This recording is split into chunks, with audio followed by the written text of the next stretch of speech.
മുസ്തഫ നബി സല്ലല്ലാഹു അലൈഹി വസല്ലമ തങ്ങൾ മുതൽ തുടങ്ങുന്നതാണ് നമ്മുടെ ആദർശത്തിന്റെ താരീഖ് എന്ന് പറയുന്നത്. നബി സല്ലല്ലാഹു അലൈഹി വസല്ലമ തങ്ങളുടെ കാലഘട്ടത്തിൽ തന്നെ നബി തങ്ങളെ എതിർത്ത ആളുകളുണ്ടായിരുന്നു. മുസ്ലിങ്ങളുടെ കൂട്ടത്തിലുള്ള ആൾക്കാർ തന്നെ അവർക്ക് മുനാഫിഖുകൾ എന്നാണ് പേര് പറഞ്ഞിരുന്നത്. അഞ്ചൊക്തിനും പള്ളിക്കുണ്ടാവും. അബ്ദുല്ലാഹിബ്നു ഉബയ്യ് സുലൂൽ എന്ന പേരായ ഒരാളുണ്ടായിരുന്നു. അയാൾ മുനാഫിഖുകളുടെ നേതാവായിരുന്നു. എല്ലാ വക്തിനും പള്ളിയിൽ വരുന്ന ആളാണ്. യുദ്ധത്തിന് പോകുമ്പോൾ നബി തങ്ങളുടെ കൂടെ വരുന്ന ആളാണ്. ഒരിക്കൽ യുദ്ധത്തിന് വേണ്ടി പോയി മടങ്ങി വരുമ്പോൾ ആയിഷ ബീവി റളിയല്ലാഹു അൻഹ വഴിയിൽ ഒറ്റപ്പെട്ടതിനെ കുറിച്ച് വ്യഭിചാര ആരോപണം പറഞ്ഞുണ്ടാക്കിയ ആള് ഈ അബ്ദുല്ലാഹിബ്നു ഉബയ്യ് സുലൂലാണ്. 10-14 ദിവസം അയാളെ കൊണ്ട് നബി സല്ലല്ലാഹു അലൈഹി വസല്ലം എടങ്ങേറായിട്ട് പെരേക്ക് പോലും പോകാൻ പറ്റാതെയായി. അദ്ദേഹമാണ് മുനാഫിക്കുകളുടെ നേതാവായി അറിയപ്പെടുന്നത്. അവൻ നബി സല്ലല്ലാഹു അലൈഹി വസല്ലം തങ്ങളുടെ കാലഘട്ടത്തിൽ കൂടെ നിന്ന് എതിർത്തിരുന്ന ആളുകൾ ഉണ്ടായിരുന്നു. അവർക്ക് മുനാഫിക്കുകൾ എന്ന് പറയും. നമ്മൾ അന്ന് നബിന്റെ കൂടെയാണുള്ളത്. അപ്പൊ നബി തങ്ങളുടെ കാലം മുതൽ തുടങ്ങുന്ന ഒരു താരീഖാണ് നമ്മുടെ വിശ്വാസ, ആദർശ, ആചാര, അനുഷ്ഠാന, നടപ്പിടിപ്പ് രീതികൾക്കുള്ളത്. ഒന്ന് നമ്മുടെ വിശ്വാസമാണ്, 2 നമ്മുടെ ആചാരങ്ങളാണ്, 3 അനുഷ്ഠാനങ്ങളാണ്, 4-മത്തത് നടപ്പിരിപ്പ് രീതി എന്ന് പറഞ്ഞാൽ നമ്മൾ ചെയ്തുകൊണ്ടിരിക്കുന്ന ചില പാരമ്പര്യ രീതി. അതിന് നബി തങ്ങൾ സല്ലല്ലാഹു അലൈഹി വസല്ലമയോടും പഴക്കമുണ്ട്. സയ്യിദുനാ അബൂബക്കർ സിദ്ദീഖ് റളിയല്ലാഹു അൻഹു ആണ് നബി തങ്ങൾക്ക് ശേഷം ഭരണമേറ്റെടുത്തത്. മുസ്തഫ നബി തങ്ങൾക്ക് ശേഷം ഭരണമേറ്റെടുത്ത സിദ്ദീഖുൽ അക്ബറിന്റെ കാലഘട്ടത്തിലുണ്ടായ ഏറ്റവും വലിയ പ്രശ്നം സക്കാത്ത് നിഷേധികളായിരുന്നു. അവരോട് സിദ്ദീഖ് റളിയല്ലാഹു അൻഹു വാദപ്രതിവാദം നടത്താൻ വേണ്ടി സയ്യിദുനാ അലി ഇബ്നു അബീ ത്വാലിബ് റളിയല്ലാഹു അൻഹുവിനെയും ഹസ്സാൻ ഇബ്നു സാബിത്ത് റളിയല്ലാഹു അൻഹുവിനെയും അധികാരപ്പെടുത്തി. കുറച്ചാൾക്കാർ മടങ്ങി, ബാക്കിയുള്ളവർ ഉറച്ചു നിന്നു. നമ്മൾ ആരപ്പാ? സിദ്ദീഖ് റളിയല്ലാഹു അൻഹുവിന്റെയും അലി റളിയല്ലാഹു അൻഹുവിന്റെയും ഹസ്സാൻ ഇബ്നു സാബിത്തിന്റെയും കൂടെയാണ് നമ്മളുള്ളത്. അതിനാണ് അന്നത്തെ ഇസ്തിഖാമന്റെ ആൾക്കാർ എന്ന് പറയാം. സംഘടനക്ക് 100 കൊല്ലത്തെ താരീഖാണ്, സംഘടനയുടെ പ്രവർത്തനത്തിന് 100 കൊല്ലത്തെ താരീഖല്ല ഉള്ളത്. സംഘടനയുടെ ആദർശത്തിന് 100 വർഷത്തേതല്ല, സമസ്തയുടെ ആശയത്തിന് 100 വർഷത്തേതല്ല, അത് 15 നൂറ്റാണ്ടിന്റെ താരീഖാണ്. അതുകൊണ്ടാണ് ആദർശ വിശുദ്ധി നൂറ്റാണ്ടിലൂടെ എന്ന് പറയാതെ നൂറ്റാണ്ടുകളിലൂടെ എന്ന് ജം ആക്കിയത്. ഉമർ റളിയല്ലാഹു അൻഹുവിന്റെ കാലം വന്നു, നേരിയ അഭിപ്രായ വ്യത്യാസങ്ങളൊക്കെ ഉണ്ട്. ഉസ്മാൻ റളിയല്ലാഹു അൻഹുവിന്റെ കാലഘട്ടത്തിലാണ് അൽ ഫിത്നത്തുൽ കുബ്ര എന്ന് പറയുന്ന ഏറ്റവും വലിയ ഫിത്ന ഉണ്ടായത്. ഇസ്ലാമിക ലോകത്തെ അറിയപ്പെട്ട ഏറ്റവും വലിയ ഫിത്നയാണ് ഉസ്മാൻ റളിയല്ലാഹു അൻഹുവിന്റെ കാലഘട്ടത്തിൽ ഉണ്ടായത്. ഉസ്മാൻ റളിയല്ലാഹു അൻഹു ഇസ്ലാമിക രാഷ്ട്രങ്ങളുടെ വ്യത്യസ്തമായ ഭാഗങ്ങളിലേക്ക് നിയോഗിച്ചിരുന്ന ഗവർണർമാരുടെ പേരിൽ ജൂതന്മാർ കൊണ്ടുവന്ന അഴിമതി ആരോപണത്തെ ചില മുസ്ലിങ്ങൾ വിശ്വസിച്ചു. ഉസ്മാൻ റളിയല്ലാഹു അൻഹുവിന്റെ കാലത്ത് ഇസ്ലാമിക ലോകത്തിന്റെ അതിർത്തി കുറെ വ്യാപിച്ചിരുന്നു. അതുകൊണ്ട് തന്നെ എല്ലാ ഭാഗങ്ങളിലും അസിസ്റ്റന്റുമാരെ നിയമിച്ചു, ഗവർണർമാർ. അവർക്കെതിരെ ജൂതന്മാര് സാമ്പത്തികമായ അഴിമതി ആരോപണം ഉന്നയിച്ചു. അത് ശരിയാണെന്ന് വിശ്വസിച്ച ചില മുസ്ലിങ്ങളും അവരുടെ കൂടെ കൂടി. അതിൽ പ്രധാനമായി ഉണ്ടായിരുന്നത് പട്ടാളക്കാരായിരുന്നു. ഉസ്മാൻ റളിയല്ലാഹു അൻഹുവിന്റെ പട്ടാളക്കാര് 2 വിഭാഗമായി. പട്ടാളക്കാരിൽ നിന്ന് ഒരു വിഭാഗം ഉസ്മാൻ റളിയല്ലാഹു അൻഹുവിൻ്റെതുപോലെ ഒരു എഴുത്തുണ്ടാക്കി. എല്ലാവരും മദീനയിലേക്ക് വരണമെന്ന് കത്തയച്ചു. ഉസ്മാൻ റളിയല്ലാഹു അൻഹു അയക്കുന്നത് പോലെ മദീനക്കാരിലെ മുഴുവനായും പട്ടാളക്കാർ മുഴുവനും മദീനയിൽ വരുമ്പോ ചെറിയ എന്തെങ്കിലും ഒരു പ്രശ്നം ഉണ്ടാക്കുക, ആ പ്രശ്നം ഉണ്ടാക്കിയിട്ട് ഒന്നിച്ച് അടിച്ച് പിരിയുക എന്നതായിരുന്നു പദ്ധതി. ഉസ്മാൻ റളിയല്ലാഹു അൻഹുവിന്റെ അടുത്ത് ഗവർണർമാരെ മാറ്റണമെന്ന് ആവശ്യപ്പെട്ടുകൊണ്ട് ആൾക്കാർ വന്നു. ഉസ്മാൻ റളിയല്ലാഹു അൻഹു പറഞ്ഞു, ഗവർണർമാരെ മാറ്റുന്നതിന്റെ മുമ്പ് ആരോപണങ്ങളുടെ സത്യാവസ്ഥ അറിയണം. അത് പരിശോധിക്കണം. കുറ്റാരോപിതരായ ആളുകളെ വിചാരണ നടത്തണം. അതിനുശേഷമേ തീരുമാനമെടുക്കുള്ളൂ എന്ന് പറഞ്ഞു ഉസ്മാൻ റളിയല്ലാഹു അൻഹു. വന്ന ആൾക്കാർ പറഞ്ഞു, ഇനി ചോദിക്കാനൊന്നുമില്ല, ഞങ്ങൾ ചോദിച്ചിട്ട് തന്നെയാണ് വരുന്നത് എന്ന് പറഞ്ഞു. ഉസ്മാൻ റളിയല്ലാഹു അൻഹു പറഞ്ഞു, പറ്റൂല, എനിക്ക് തന്നെ ചോദിക്കണം. ചോദിച്ചിട്ട് കുറ്റം ആരോപിക്കപ്പെട്ട കുറ്റം തെളിയാണെങ്കിൽ തീരുമാനം എടുക്കാന്ന് പറഞ്ഞു. വന്ന ആൾക്കാർ പറഞ്ഞു, അതൊന്നും പറ്റൂല, ഇപ്പൊ തന്നെ തീരുമാനമാണ്, അല്ലെങ്കിൽ ജനബോഡി നടക്കാൻ അയക്കൂല എന്ന് പറഞ്ഞു. നമ്മളാരപ്പാ?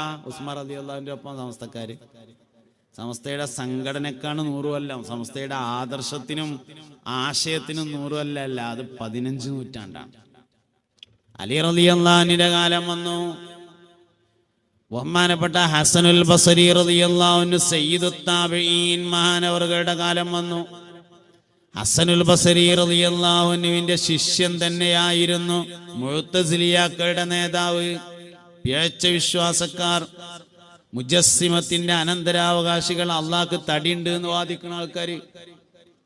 ബഹുമാനപ്പെട്ട സയ്യിദുന ഹസനുൽ ബസരി റളിയല്ലാഹു അൻഹു ശിഷ്യനെ എതിർത്തു. ശിഷ്യനെ ദർസിൽ നിന്നൊഴിവാക്കി, നമ്മളെ തൊട്ട് ഒഴിവായി പോകണമെന്ന് നിർദ്ദേശിച്ചു. അതാണ് അവർക്ക് മുഅ്തസിലിയാക്കൾ എന്ന് പേരുണ്ടാവാൻ കാരണം. അതിൻ്റെ ഒപ്പം ആൾക്കാരൊക്കെ ഉണ്ടായിരുന്നു. സമസ്തക്കാരാരപ്പാന്ന് ചോദിച്ചാൽ ഹസനുൽ ബസരിന്റെ ഒപ്പാണ് അന്ന് നിന്നത്. സംഘടനക്കാണ് 100 കൊല്ലെന്ന്, ആദർശത്തിന് 15 നൂറ്റാണ്ടുണ്ട് എന്ന്. അതാ ഞാൻ പറഞ്ഞത്. അവസാനത്തെ സ്വഹാബി മരണപ്പെടുന്നത് ഹിജ്റ 100-ലാണ്. സഹാബത്ത് ഒരുപാട് കാലം ജീവിച്ചു. ഹിജ്റ 100-ൽ അവസാനത്തെ സ്വഹാബി മരിച്ചോടുകൂടി സഹാബത്തിന്റെ കാലഘട്ടം കഴിഞ്ഞു. താബികളുടെ കാലഘട്ടമാണ് പിന്നീടുള്ളത് 100 കൊല്ലം. താബികളുടെ കാലഘട്ടത്തിൽ നമ്മൾ താബിങ്ങളുടെ കൂടെയാണ്. അത് കഴിഞ്ഞ് തബഉ താബിങ്ങളുടെ കാലം വന്നു, നമ്മൾ അവരുടെ കൂടെയാണ്. ഹിജ്റ 300-ന് മുമ്പായി ലോകത്ത് ഫിഖ്ഹ് സ്ഥിരപ്പെട്ടു. 4 മദ്ഹബുകള്. ഹിജ്റ 300-ന് മുമ്പ്, 3 നൂറ്റാണ്ടിന് മുമ്പ് സ്ഥിരപ്പെട്ടതാണ് കർമ്മശാസ്ത്രം, ഫിഖ്ഹ്. ബഹുമാനപ്പെട്ട സയ്യിദുന അബൂ ഹനീഫത്തൻ നുഅ്മാൻ റളിയല്ലാഹു അൻഹുവിന്റെ കാലം, ബഹുമാനപ്പെട്ട സയ്യിദുന മുഹമ്മദ് ബിൻ ഇദ്രീസ് ശാഫഈ റളിയല്ലാഹു അൻഹുവിന്റെ കാലം, മാലിക് ഇമാമിന്റെ കാലം, അഹ്മദ് ബിൻ ഹംബൽ റളിയല്ലാഹു അൻഹുവിന്റെ കാലം. ഹിജ്റ 300-ന് മുമ്പാണ്. 4 മദ്ഹബ് ഒന്നല്ല ഉണ്ടായിരുന്നത്, 10ഓളം മദ്ഹബ് ഉണ്ടായിരുന്നു. പിന്നെ എങ്ങനെയാ 4ആയത്? മദ്ഹബ് എന്തേ 4ആക്കിയത് എന്ന് ആലോചിച്ചു ഒരാള്. മദ്ഹബ് 4ആക്കിയതല്ല, 4ആയതാണ്. പെണ്ണുങ്ങളിൽ നിന്ന് എന്തേ മുത്തലക്ക് മുജ്തഹിദ് ഉണ്ടാവാറുന്നതെന്ന് ചോദിച്ചു. ഉണ്ടാകണേന് നമുക്ക് എതിരൊന്നുമില്ല, ഉണ്ടായില്ല, ഇരുമ്പ് എന്താ കാട്ടുക? സ്ത്രീകളുടെ കൂട്ടത്തിൽ നിന്നൊരു മുജ്തഹിദ് ഉണ്ടാകണേന് നമുക്ക് എതിർപ്പൊന്നുമില്ല. ഉണ്ടാകാൻ പാടില്ല എന്ന് നിയമം ഇസ്ലാമിലില്ല. ഉണ്ടാകാത്തതിന് എന്താ കാട്ടുക? ഉണ്ടായിട്ടില്ല, അതിനിപ്പോ എന്താ കാട്ടുക? അതാണ് സംഗതി. അപ്പൊ 4 മദ്ഹബല്ല, മദ്ഹബ് വേറെ ഉണ്ടായിരുന്നു. ദാവൂദുല്ലാഹിരിയുടെ മദ്ഹബ് ഉണ്ടായിരുന്നു, അബ്ദുല്ലാഹിൽ ഇബാദിന്റെ മദ്ഹബ് ഉണ്ടായിരുന്നു, ഇമാം ജാഫർ സ്വാദിഖ് റളിയല്ലാഹു അൻഹുവിന്റെ മദ്ഹബ് ഉണ്ടായിരുന്നു. പക്ഷെ സ്വീകരിക്കാൻ പാടില്ലാത്തതായി പലതിനും പല കാരണമാണ്. അബ്ദുല്ലാഹിൽ ഇബാദിന്റെ മദ്ഹബ് സ്വീകരിക്കാൻ പാടില്ലാത്തതിന്റെ കാരണം അദ്ദേഹത്തിന്റെ വിശ്വാസം ശരിയല്ലാത്തതിനാൽ കർമ്മശാസ്ത്രം സ്വീകരിക്കാൻ പാടില്ല. എന്തുകൊണ്ടായിരിക്കും കർമ്മശാസ്ത്രം ആദ്യം ക്രോഡീകരിക്കപ്പെട്ടത്? അത് എല്ലാവർക്കും ആവശ്യമുള്ളതാണ്, മറ്റേത് അങ്ങനെ എല്ലാവർക്കും ആവശ്യമുള്ളതല്ല എന്നുള്ളതാണ് കാരണം. ഫിഖ് എല്ലാ മനുഷ്യനും ആവശ്യമുണ്ട്. കച്ചവടം ചെയ്യാനും ഫിഖ് വേണം, നിസ്കരിച്ചാനും ഫിഖ് വേണം, ഉംറക്ക് പോകാനും ഫിഖ് അറിയണം. അങ്ങനെ എല്ലാ കാര്യങ്ങൾക്കും വഅദറിയാനും വേണം ഫിഖ് അറിയാ, ഉംറക്ക് പോകാനും വേണം ഫിഖ് അറിയാ, എല്ലാ വിഷയങ്ങൾക്കും ഫിഖ് അറിയണം. അതുകൊണ്ടാണ് എല്ലാവർക്കും ആവശ്യമുള്ളതായത് കൊണ്ട് ആദ്യം സ്ഥിരീകരിക്കപ്പെടുന്നത് കർമ്മശാസ്ത്രമാണ്, ഫിഖ് ആണ്. അബ്ദുല്ലാഹിൽ ഇബാദിന്റെ വിശ്വാസം ശരിയല്ലാത്തതിനാൽ കർമ്മം സ്വീകരിക്കാൻ പാടില്ല എന്ന് അന്നത്തെ കാലത്ത് അയിമ്മത്ത് വിധി എഴുതി. ലോകത്തിന്റെ പല ഭാഗത്തും ഇബാദിയാക്കളുണ്ട്. യൂറോപ്പിലുണ്ട്, അതുപോലെയുള്ള ആഫ്രിക്കൻ രാജ്യങ്ങളിലുണ്ട്, അറബ് രാജ്യങ്ങളിൽ ഒമാനിലുണ്ട് ഇബാദിയാക്കൾ എന്ന് പറഞ്ഞ ആൾക്കാർ. മഴ പെയ്താലും ജമ്മാക്കും, വെയിലറിച്ചാലും ജമ്മാക്കും, ആശുപത്രിക്ക് പോകേണ്ടി വന്നാലും ജമ്മാക്കും, സമ്മേളനം ഉണ്ടായാലും ജമ്മാക്കും, അങ്ങനെ എല്ലാത്തിനും ജമ്മാക്കും. അങ്ങനത്തെ ആൾക്കാർ നിസ്കാരം അധികം ജമ്മാക്കിയിട്ട് നിസ്കരിക്കാം. ഇബാദിയാക്കൾ അവർ മുബ്തദികളാണെന്നാണ് അഹ്ലുസുന്നത്തി വൽ ജമാഅ പറയുന്നത്. കാരണം അബ്ദുല്ലാഹിൽ ഇബാദിന്റെ വിശ്വാസം ശരിയല്ലാത്തതിനാൽ അയാളുടെ കർമ്മശാസ്ത്രം സ്വീകരിക്കാൻ പാടില്ല. അങ്ങനെ ഓരോരുത്തർക്കും പ്രശ്നമാണ്. ദാവൂദുല്ലാഹിരി റളിയല്ലാഹു അൻഹു വലിയ മഹാനാണ്, മഹാനവറുകൾക്ക് മദ്ഹബുണ്ട്, സ്വീകരിക്കാൻ പറ്റൂല. എന്തുകൊണ്ട്? അത് മുഴുവല്ല, ചില വിഷയങ്ങളിൽ മാത്രമേ അഭിപ്രായമുള്ളൂ. ഇമാം ജാഫർ സാദിഖ് റളിയല്ലാഹു അൻഹു കുഴപ്പമൊന്നുമില്ല, പക്ഷെ മൂപ്പരെ മദ്ഹബ് സ്വീകരിക്കാൻ പറ്റില്ല. നിങ്ങൾ മനസ്സിലാക്കുന്നുണ്ടോന്നറിയില്ല. നമ്മളെല്ലാവരും ഷാഫി മദ്ഹബാരാണ്, നമ്മളെല്ലാവരും ഷാഫി മദ്ഹബുകാരാണ്.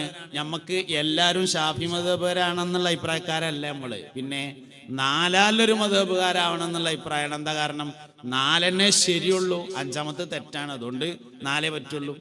നമ്മളാൾക്കാരാവണം എന്നല്ല, ഹക്കിന്റെ അഹ്ലുകാരാവണം എന്നാണ്.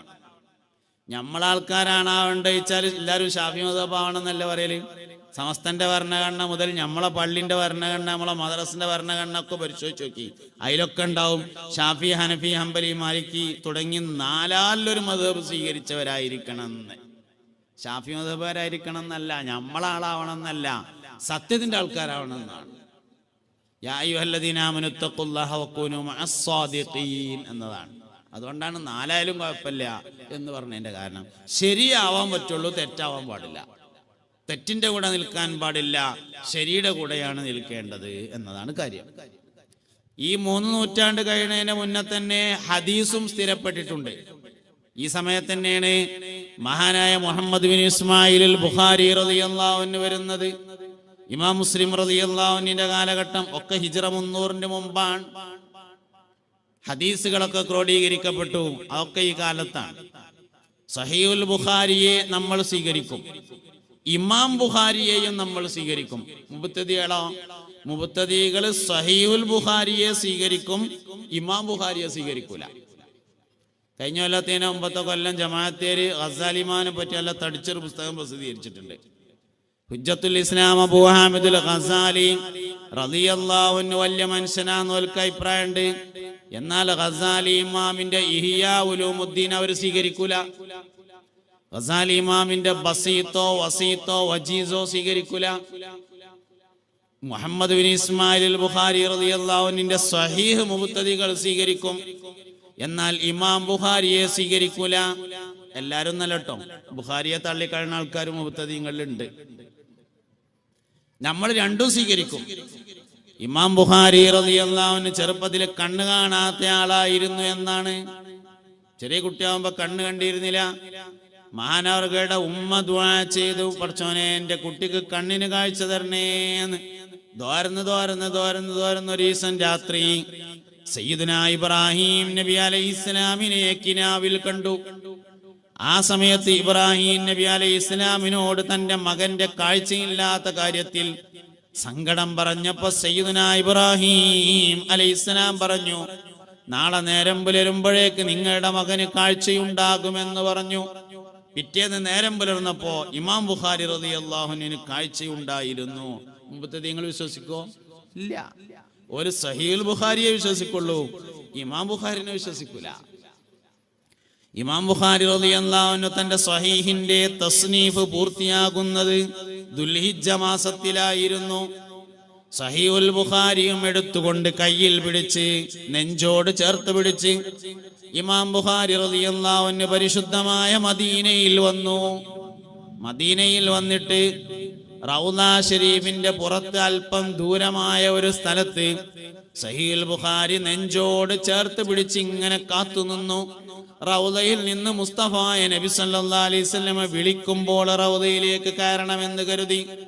ദിവസങ്ങളോളം ഇശാറത്തുകളൊന്നും ലഭിച്ചില്ല. ഇമാം ബുഖാരി ആണെങ്കിൽ അവിടെ നിന്നിട്ട് പോയതുമില്ല റളിയല്ലാഹു അൻഹു. കുറെ ദിവസങ്ങൾക്ക് ശേഷം പുണ്യ നബി സല്ലല്ലാഹു അലൈഹി വസല്ലം തങ്ങളുടെ റൗള ശരീഫിൽ നിന്ന് ഇമാം ബുഖാരി റളിയല്ലാഹു അൻഹുവിന് റൗളയിലേക്ക് കയറാൻ സമ്മതം അറിയിച്ചുകൊണ്ടുള്ള ഇശാറത്തുണ്ടായി. ബാബുസ്സലാമിലൂടെ സഹീഹുൽ ബുഖാരി നെഞ്ചോട് ചേർത്ത് പിടിച്ചുകൊണ്ട് ഇമാം ബുഖാരി റളിയല്ലാഹു അൻഹു റൗള ശരീഫിലേക്ക് കയറിയിട്ട് സലാം പറഞ്ഞതായിരുന്നു സഹീഹുൽ ബുഖാരിയുടെ പ്രകാശനം. അന്ന് ഇമാം ബുഖാരി റളിയല്ലാഹു അൻഹു കാത്തുനിന്ന സ്ഥലത്ത് പിന്നീട് ഒരു പള്ളി നിർമ്മിക്കപ്പെട്ടു. ആ പള്ളിയാണ് പരിശുദ്ധമായ റൗള ശരീഫിന്റെ പുറത്തുള്ള മസ്ജിദുൽ ബുഖാരി എന്ന പേരിൽ അറിയപ്പെടുന്ന പള്ളി. മുഅ്തദിങ്ങൾ വിശ്വസിക്കുവോ? ഇല്ല. ഇമാം ബുഖാരിനെ അംഗീകരിക്കൂല, സഹീഹുൽ ബുഖാരി അംഗീകരിക്കുള്ളൂ. നമ്മൾ സഹീഹുൽ ബുഖാരിയെയും അംഗീകരിക്കും, ഇമാം ബുഖാരിയെയും അംഗീകരിക്കും. ഇതാണ് നമ്മുടെ പാരമ്പര്യം എന്ന് പറയുന്ന സാധനം. അതുകൊണ്ട് നമ്മുടെ ആശയങ്ങൾക്കും ആദർശങ്ങൾക്കും വിശ്വാസങ്ങൾക്കും ആചാരങ്ങൾക്കും അനുഷ്ഠാനങ്ങൾക്കും നടപ്പിരിപ്പ് രീതികൾക്കും 15 നൂറ്റാണ്ടിന്റെ പാരമ്പര്യമുണ്ട്. അതാണ് ഞാൻ പറഞ്ഞുകൊണ്ടിരിക്കുന്നത്. ഹിജ്റ 300 മുമ്പ് ഈ പറഞ്ഞ സംഗതികളൊക്കെ ഉണ്ടായിട്ടുണ്ട്. 4-5 നൂറ്റാണ്ടുകൾ വിശ്വാസപരമായ കാര്യങ്ങളുടെ ക്രോഡീകരണം നടന്ന കാലഘട്ടമാണ്. അതുവരെ വിശ്വാസത്തിൽ ഒരു തർക്കം ഉണ്ടായിരുന്നില്ല. ഉണ്ട്, പക്ഷെ അല്ലറ ചില്ലറ തർക്കങ്ങളാണ്, കാര്യമായിട്ടൊന്നുമില്ല. അതേസമയത്ത് 3-ാം നൂറ്റാണ്ടിന് ശേഷം മുഅ്തസിലിയാക്കൾ ശക്തി പ്രാപിച്ചു. അവരുടെ അവാന്തര വിഭാഗങ്ങൾ, ഖവാരിജിയാക്കളുടെ വകഭേദങ്ങൾ ലോകത്ത് ധാരാളം ഉണ്ടായി. അതുകൊണ്ട് ഇസ്ലാമിന്റെ യഥാർത്ഥ വിശ്വാസം മുത്തുനബി സല്ലല്ലാഹു അലൈഹി വസല്ലം തങ്ങൾ മുതൽ തുടർന്നു വരുന്ന വിശ്വാസം എന്താണെന്ന് ക്രോഡീകരിക്കാൻ വേണ്ടി 2 ആളുകൾ മെനക്കെട്ടു. മഹാനായ സയ്യിദുന അബുൽ ഹസൻ അൽ അശ്അരി റളിയല്ലാഹു അൻഹുവും അബാ മൻസൂരിൽ മാതുരിദി റളിയല്ലാഹു അൻഹുമായിരുന്നു. അത് അല്ലാഹു തആലക്ക് വാജിബായ സിഫത്ത് 20 അല്ലാഹു തആലക്ക് മുസ്തഹിലായ സിഫത്ത് 20 അല്ലാഹു തആലക്ക് ജായിസായ സിഫത്ത് 1. അങ്ങനെ ആകെ അള്ളാഹുവിന്റെ സിഫത്തുകൾ 41. ഇത് ഏതെങ്കിലും ആയത്തിലുള്ളതാണോ? അല്ല. ഏതെങ്കിലും ഹദീസിലുള്ളതാണോ? അല്ല. പിന്നെ എവിടുന്ന് കിട്ടിയതാ? വിശ്വാസപരമായി ഖിയാമത്ത് നാൾ 1-ാം തീയതി വരെ ലോക മനുഷ്യർക്ക് ഉണ്ടായേക്കാവുന്ന മുഴുവൻ സംശയങ്ങളുടെയും മറുപടി മുൻഗാമികളായ അയിമ്മത്ത് ക്രോഡീകരിച്ചു വന്നപ്പോ വാജിബ് 20-ഉം മുസ്തഹീൽ 20-ഉം ജായിസും 1-ഉമാണ്. അതിൽ ഒതുങ്ങാത്ത ഒരു സംശയം കണ്ണ് കാണാത്ത ആളായിരുന്നു എന്നാണ്, കാഴ്ചയില്ലാത്ത ആളായിരുന്നു എന്നാണ് അഹ്മദ് അൽ മർസൂഖി. കാഴ്ചയില്ലാത്ത കുറേ ആളുകൾ ലോകത്ത് വിപ്ലവം തീർത്തിട്ടുണ്ട്. ഇമാം ബുഖാരി റളിയല്ലാഹു അൻഹു ചെറുപ്പത്തിൽ കാഴ്ചയില്ല, പിന്നെ കാഴ്ച ഉണ്ടായി. അബുൽ ഹസൻ അലി നിഷാദുലി റളിയല്ലാഹു അൻഹു ചെറുപ്പത്തിൽ കാഴ്ച ഉണ്ടായിരുന്നു, പിന്നെ കാഴ്ച ഇല്ലാതായി. അങ്ങനെയുണ്ട്. ഇമാം ഷാദുലി റളിയല്ലാഹു അൻഹു ചെറുപ്പത്തിൽ കാഴ്ചയുണ്ട്, പിന്നെ ഉപരി കാഴ്ച ഇല്ലാതായി. ഷാദുലി തരീഖത്തിന്റെ പിന്നെ ദലായിലുൽ ഖൈറാത്ത്, ബുർദ ബൈത്ത് ഒക്കെ ഷാദുലി വഴിയിൽ വരുന്നതാണ്, ഷാദുലിയാക്കളാണ്. അപ്പോ അബുൽ ഹസൻ അലി ഷാദുലി റളിയല്ലാഹു അൻഹു ചെറുപ്പത്തിൽ കാഴ്ചയുണ്ട്, പിന്നെ കാഴ്ച ഇല്ലാതായി. അഹ്മദ് അൽ മർസൂഖി റളിയല്ലാഹു അൻഹു ചെറുപ്പം മുതൽ മരിക്കുന്നതുവരെയും കാഴ്ചയില്ല. മഹാനവറുകളാണ് കിഫായത്തുൽ ഈമാൻ എന്ന് പറയുന്ന, കിഫായത്തുൽ ഈമാൻ, കിഫായത്തുൽ അവാം തുടങ്ങി ഒരുപാട് പേര് ആ കിതാബിനുണ്ട്. മഹാനവറുകൾ ഒരിക്കൽ മുസ്തഫ നബി സല്ലല്ലാഹു അലൈഹി വസല്ലമയെ കിനാവിൽ കണ്ടു. സല്ലല്ലാഹു അലൈഹി വസല്ലം ഉറക്കത്ത് കണ്ടു. നബി തങ്ങളുടെ കൂടെ സഹാബത്തുണ്ട്. സിദ്ദീഖുൽ അക്ബർ, ഉമർ ഖത്താബ്, ഉസ്മാൻ ബിൻ അഫ്ഫാൻ റളിയല്ലാഹു അൻഹു ഒക്കെ ഉണ്ട്. അഹ്മദ് അൽ മർസൂഖിയോട് നബി തങ്ങൾ ചോദിച്ചു സല്ലല്ലാഹു അലൈഹി വസല്ലം, മർസൂഖി, സാധാരണ മനുഷ്യന്മാരെ ഈമാൻ ശരിയാക്കാൻ പറ്റുന്ന ഒരു കവിത ചൊല്ലിക്കൂടെ, നിങ്ങൾക്ക് ഒരു പാട്ട് എന്ന് ചോദിച്ചു. അതിൽ അഹ്മദ് അൽ മർസൂഖി പറഞ്ഞു, നബിയെ, ഞാനങ്ങനെ പാട്ട് പാടുന്ന ആളൊന്നല്ലല്ലോ. അപ്പൊ കൂടെ ഇങ്ങനെ സഹാബത്തൊക്കെ ഉണ്ട്. ഓല് പറഞ്ഞു, അറിയില്ല എന്നൊന്നും പറയണ്ട, മുണ്ടാന്നാ മതി പറഞ്ഞു. നിലപാടിൽ വെച്ച് ഏറ്റവും വലിയ നിലപാട് മുണ്ടായിരിക്കുക എന്നുള്ള നിലപാടാണല്ലോ, മുണ്ടായിരുന്നാ മതി പറഞ്ഞു. അപ്പൊ മൂപ്പരിങ്ങനെ മുണ്ടാന്നപ്പോ നബി തങ്ങളൊന്ന് ചിരിച്ചിട്ട് ഒരു അരവരി പാടിക്കൊടുത്തു എന്നാണ്. അരവരി. പിന്നെ മഹാനവറുകൾ അങ്ങനെ ചൊല്ലി, അബ്ദഉ ബിസ്മില്ലാഹി വറഹ്മാനി, അതാണ് അരവരി. വബിർറഹീമി ദായിമിൽ ഇഹ്സാനി അൽഹംദുലില്ലാഹിൽ ഖദീമിൽ അവ്വലി അൽ ആഖിരിൽ ബാഖി ബിലാ തഹവ്വുലി ثم الصلاة والسلام سرمدا على النبي خير من قد وحد وآله وصحبه ومن تبع سبيل دين الحق غير مبتدئ. അപ്പൊ കൂടെയുള്ള ആൾക്കാരൊക്കെ അങ്ങനെ ആമീൻ ആമീൻ എന്ന് പറഞ്ഞുകൊണ്ടിരുന്നു എന്നാണ്. وبعد فعلم بوجوب المعرفة من واجب لله 20 صفة فالله موجود قديم باقي مخالف للخلق بالإطلاق وقائم غاني വവാഹീദും വഹൈ ഖാദിർ മുരീദുൻ ആലിമും ബികുല്ലി ശൈ. അങ്ങനെ 26 വരികൾ പാടിയെന്നാണ്. അങ്ങനെ സ്വപ്നം കഴിഞ്ഞു, ഉറക്കത്തുനിന്ന് ഉണർന്നു. മഹാനവറുകൾ നേരം വെളുത്തപ്പോൾ ഈ പാട്ട് പാടാനോ കിട്ടുന്നുണ്ട്, പക്ഷെ ആർക്കും പാടിക്കൊടുത്തതൊന്നുമില്ല. കുറെ ദിവസങ്ങൾക്ക് ശേഷം മറ്റൊരിക്കൽ വീണ്ടും മുസ്തഫായ നബി സല്ലല്ലാഹു അലൈഹി വസല്ലം തങ്ങളെ കിനാവിൽ കണ്ടു. നബി തങ്ങളുടെ കൂടെ സ്വഹാബത്ത് എല്ലാവരും ഉണ്ട്. മർസൂഖി, നിങ്ങളാ പഴയ പാട്ടൊന്നുകൂടി പാടിക്കാണി എന്ന് പറഞ്ഞപ്പോ മഹാനവറുകൾ വീണ്ടും പാടി അബ്ദഉ ബിസ്മില്ലാഹി വറഹ്മാനി വബിർറഹീമി ദായിമിൽ ഇഹ്സാനി. ഇമ്മങ്കാര്യങ്ങള് 20 വാജിബായ സിഫത്ത്, 20 മുസ്തഹീലായ സിഫത്ത്, 1 ജായിസായ സിഫത്ത് ഖുർആനിൽ പറഞ്ഞ 20 ക്രോഡീകരിക്കപ്പെട്ടു. അതിലെ ഒന്നുകിൽ അബുൽ ഹസനിൽ അശ്അരിയുടേത് സ്വീകരിക്കണം, അല്ലെങ്കിൽ അബാ മൻസൂരിനിൽ മാതുരീദിയുടെ സ്വീകരിക്കണം എന്നതാണ് സമസ്തയുടെ പാരമ്പര്യ വഴി എന്ന് പറയുന്നത്. എന്താ കാരണം? അത് രണ്ടേ ഹക്കുള്ളൂ എന്നുള്ളതാണ് കാരണം, അല്ലാത്തത് ബാത്തിലാണ്. നമ്മളെല്ലാവരും അശ്അരിയാക്കളാണ്. നിങ്ങൾക്ക് അറിയാമെന്നറിയില്ല, നമ്മളാരാന്നാണ് നമുക്ക് പലപ്പോഴും അറിയാത്തത്. നമുക്ക് പലപ്പോഴും അറിയില്ലല്ലേ നമ്മളാരാന്ന്, അവനാന്റെ വലുപ്പം അറിയില്ല എന്ന് പറയലുണ്ട്. നമ്മള് അശ്അരി, അബുൽ ഹസൻ അശ്അരി റളിയല്ലാഹു അൻഹുവിന്റെ അഭിപ്രായം സ്വീകരിച്ചവരാണ്. പക്ഷെ എല്ലാവരും അശ്അരിയാക്കളാവണമെന്ന് നമുക്ക് അഭിപ്രായമില്ല. അബാ മൻസൂരിനിൽ മാതുരീദി റളിയല്ലാഹു അൻഹു സ്വീകരിച്ചാലും മതി. നമ്മളാളാവണം എന്നുള്ള അഭിപ്രായമല്ല, ഹക്കിന്റെ ആളാവണം എന്നുള്ള അഭിപ്രായമാണ്. ഹക്ക് രണ്ടേ ഉള്ളൂ, അതുകൊണ്ട് അതിലേതെങ്കിലും ഒന്ന് വിശ്വാസപരമായി സ്വീകരിച്ചു വരണം എന്നതാണ്. ഹിജ്റ 6-ാം നൂറ്റാണ്ടായപ്പോഴേക്ക് ഉസ്മാനിയ ഭരണകാലമാണ്. ഉസ്മാനിയ ഭരണകാലത്ത് ലോകത്തിന്റെ വിവിധ ഭാഗങ്ങൾ ഇസ്ലാമിന് അധീനപ്പെട്ടു. പട്ടാളക്കാരുടെ എണ്ണം വർദ്ധിച്ചു, സമ്പത്തുകൾ ധാരാളമുണ്ടായി, പൈസ ഇഷ്ടം പോലെ ഉണ്ടായതിനാൽ പൈസന്റെ ഒപ്പം വരുന്ന കുറെ പ്രശ്നമുണ്ട്. അതുണ്ടായി. പൈസന്റെ ഒപ്പം എന്താ വരിക? ഒലക്ക ചെരിച്ചിടുക. ഒലക്ക ചെരിച്ചിടുക എന്ന് പറഞ്ഞാൽ ഞങ്ങൾക്ക് മനസ്സിലായോ എന്നറിയില്ല. അതായത് എന്തോ ഒരു കാര്യം, ഒരു കുറ്റം ഉണ്ടായപ്പോ ഒലക്ക മൂടോളം പിന്നെ സ്വർണം കൊടുക്കണം എന്ന് തീരുമാനിച്ചു. അപ്പോഴാണ് വിധി പറഞ്ഞ ആളുടെ മകനും അതിലുണ്ട് എന്ന് മനസ്സിലായ പോലെ തന്നെ അതിനും പണിയുണ്ട്, ഒലക്ക ചെരിച്ചിട്ടാ മതി എന്ന് പറഞ്ഞു എന്നാണ്. 6-ാം നൂറ്റാണ്ട് ഉസ്മാനിയാക്കളുടെ ഭരണകാലമാണ്. അന്ന് സമ്പത്ത് ധാരാളമായുണ്ട്. സമ്പത്തുണ്ടായതിനാല് ഒലക്ക ചെരിച്ചിടുന്ന പരിപാടി തുടങ്ങി. അപ്പോൾ തസവുഫ് ആവശ്യമായി വന്നു. ഞങ്ങൾക്ക് മനസ്സിലാക്കാൻ വേണ്ടി പറയണം, നിങ്ങൾക്ക് മനസ്സിലാകണ്ടോ ഇല്ലയെന്ന് എനിക്ക് അറിയണില്ല. കുറച്ചാൾക്കാരുടെ മുഖത്തൊക്കെ ഇങ്ങനെ മനസ്സിലാകണമായിരത്തെ പല്ലൊക്കെ കാണുന്നുണ്ട്. കുറച്ചാൾക്കാർ ഇങ്ങനെ ഗൗരവത്തിൽ എന്താ ഇയാൾ പറഞ്ഞത് ഇങ്ങനെ ആലോചിച്ചിട്ടിരിക്കുകയാണ്. ഇതെല്ലാവരും മനസ്സിലാക്കേണ്ട ഒരു കാര്യം പറയാണ്. പെണ്ണുങ്ങളും ആണുങ്ങളും ഒക്കെ മനസ്സിലാക്കേണ്ട ഒരു കാര്യമാണ്. എന്താ നമ്മളീ പറഞ്ഞുകൊണ്ടിരിക്കണത്? എന്താണ് ഇപ്പൊ ഈ സമസ്തന്റെ പ്രത്യേകത? അതാണ് ഇപ്പൊ ഈ പറയണത്. എന്താണ് പ്രത്യേകത? അതുകൊണ്ട് തസവുഫ് ആവശ്യമായി വന്നു. 6, 7, 8 നൂറ്റാണ്ടുകളിലാണ് തസവുഫിന്റെ പ്രചരണം നടക്കുന്നത്. തസവുഫിന്റെ ചിന്ത ഇതിന്റെ മുമ്പ് തന്നെ ഉണ്ട്. 470 ഗൗസുൽ ആദമിന്റെ കാലം. അതിന് മുമ്പാണ് ഹുജ്ജത്തുൽ ഇസ്ലാം അബൂ ഹാമിദ് അൽ ഗസാലി റളിയല്ലാഹു അൻഹു. അതിന്റെ മുമ്പ് ഇമാമുൽ ഹറമൈനി റളിയല്ലാഹു അൻഹു തസവുഫിനെ കുറിച്ച് സംസാരിച്ചിട്ടുണ്ട്. പക്ഷെ ഇമാമുൽ ഹറമൈനി റളിയല്ലാഹു അൻഹു ആലിമീങ്ങൾക്കിടയിൽ മാത്രമായിരുന്നു സംസാരിച്ചത്. കുറച്ചും കൂടി വിശദമായി ജനങ്ങളോട് സംസാരിച്ച ആള് ഹുജ്ജത്തുൽ ഇസ്ലാം അബൂ ഹാമിദ് അൽ ഗസാലി റളിയല്ലാഹു അൻഹു ആയിരുന്നു. ഗസാലി ഇമാം റളിയല്ലാഹു അൻഹു വഫാത്തായ അന്ന് ഗൗസുൽ ആദം സുൽത്താൻ മുഹിയുദ്ദീൻ അബ്ദുൽ ഖാദിർ ജീലാനി ഖദ്ദസല്ലാഹു സിറഹുൽ അസീസ് മഹാനവറുകൾ ജനിച്ചു.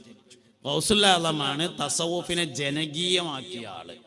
ഗസാലി ഇമാം റളിയല്ലാഹു അൻഹു എഴുതി വെച്ച ഇഹ്യാ ഉലൂമുദ്ദീനിലെ തസവുഫിന്റെ കാഴ്ചപ്പാടുകൾ ജനങ്ങളിലേക്ക് ഇറക്കിക്കൊണ്ടുവന്ന ആൾ ഗൗസുൽ ആദം സുൽത്താൻ മുഹിയുദ്ദീൻ അബ്ദുൽ ഖാദിർ ജീലാനി ഖദ്ദസല്ലാഹു സിറഹുൽ അസീസ്.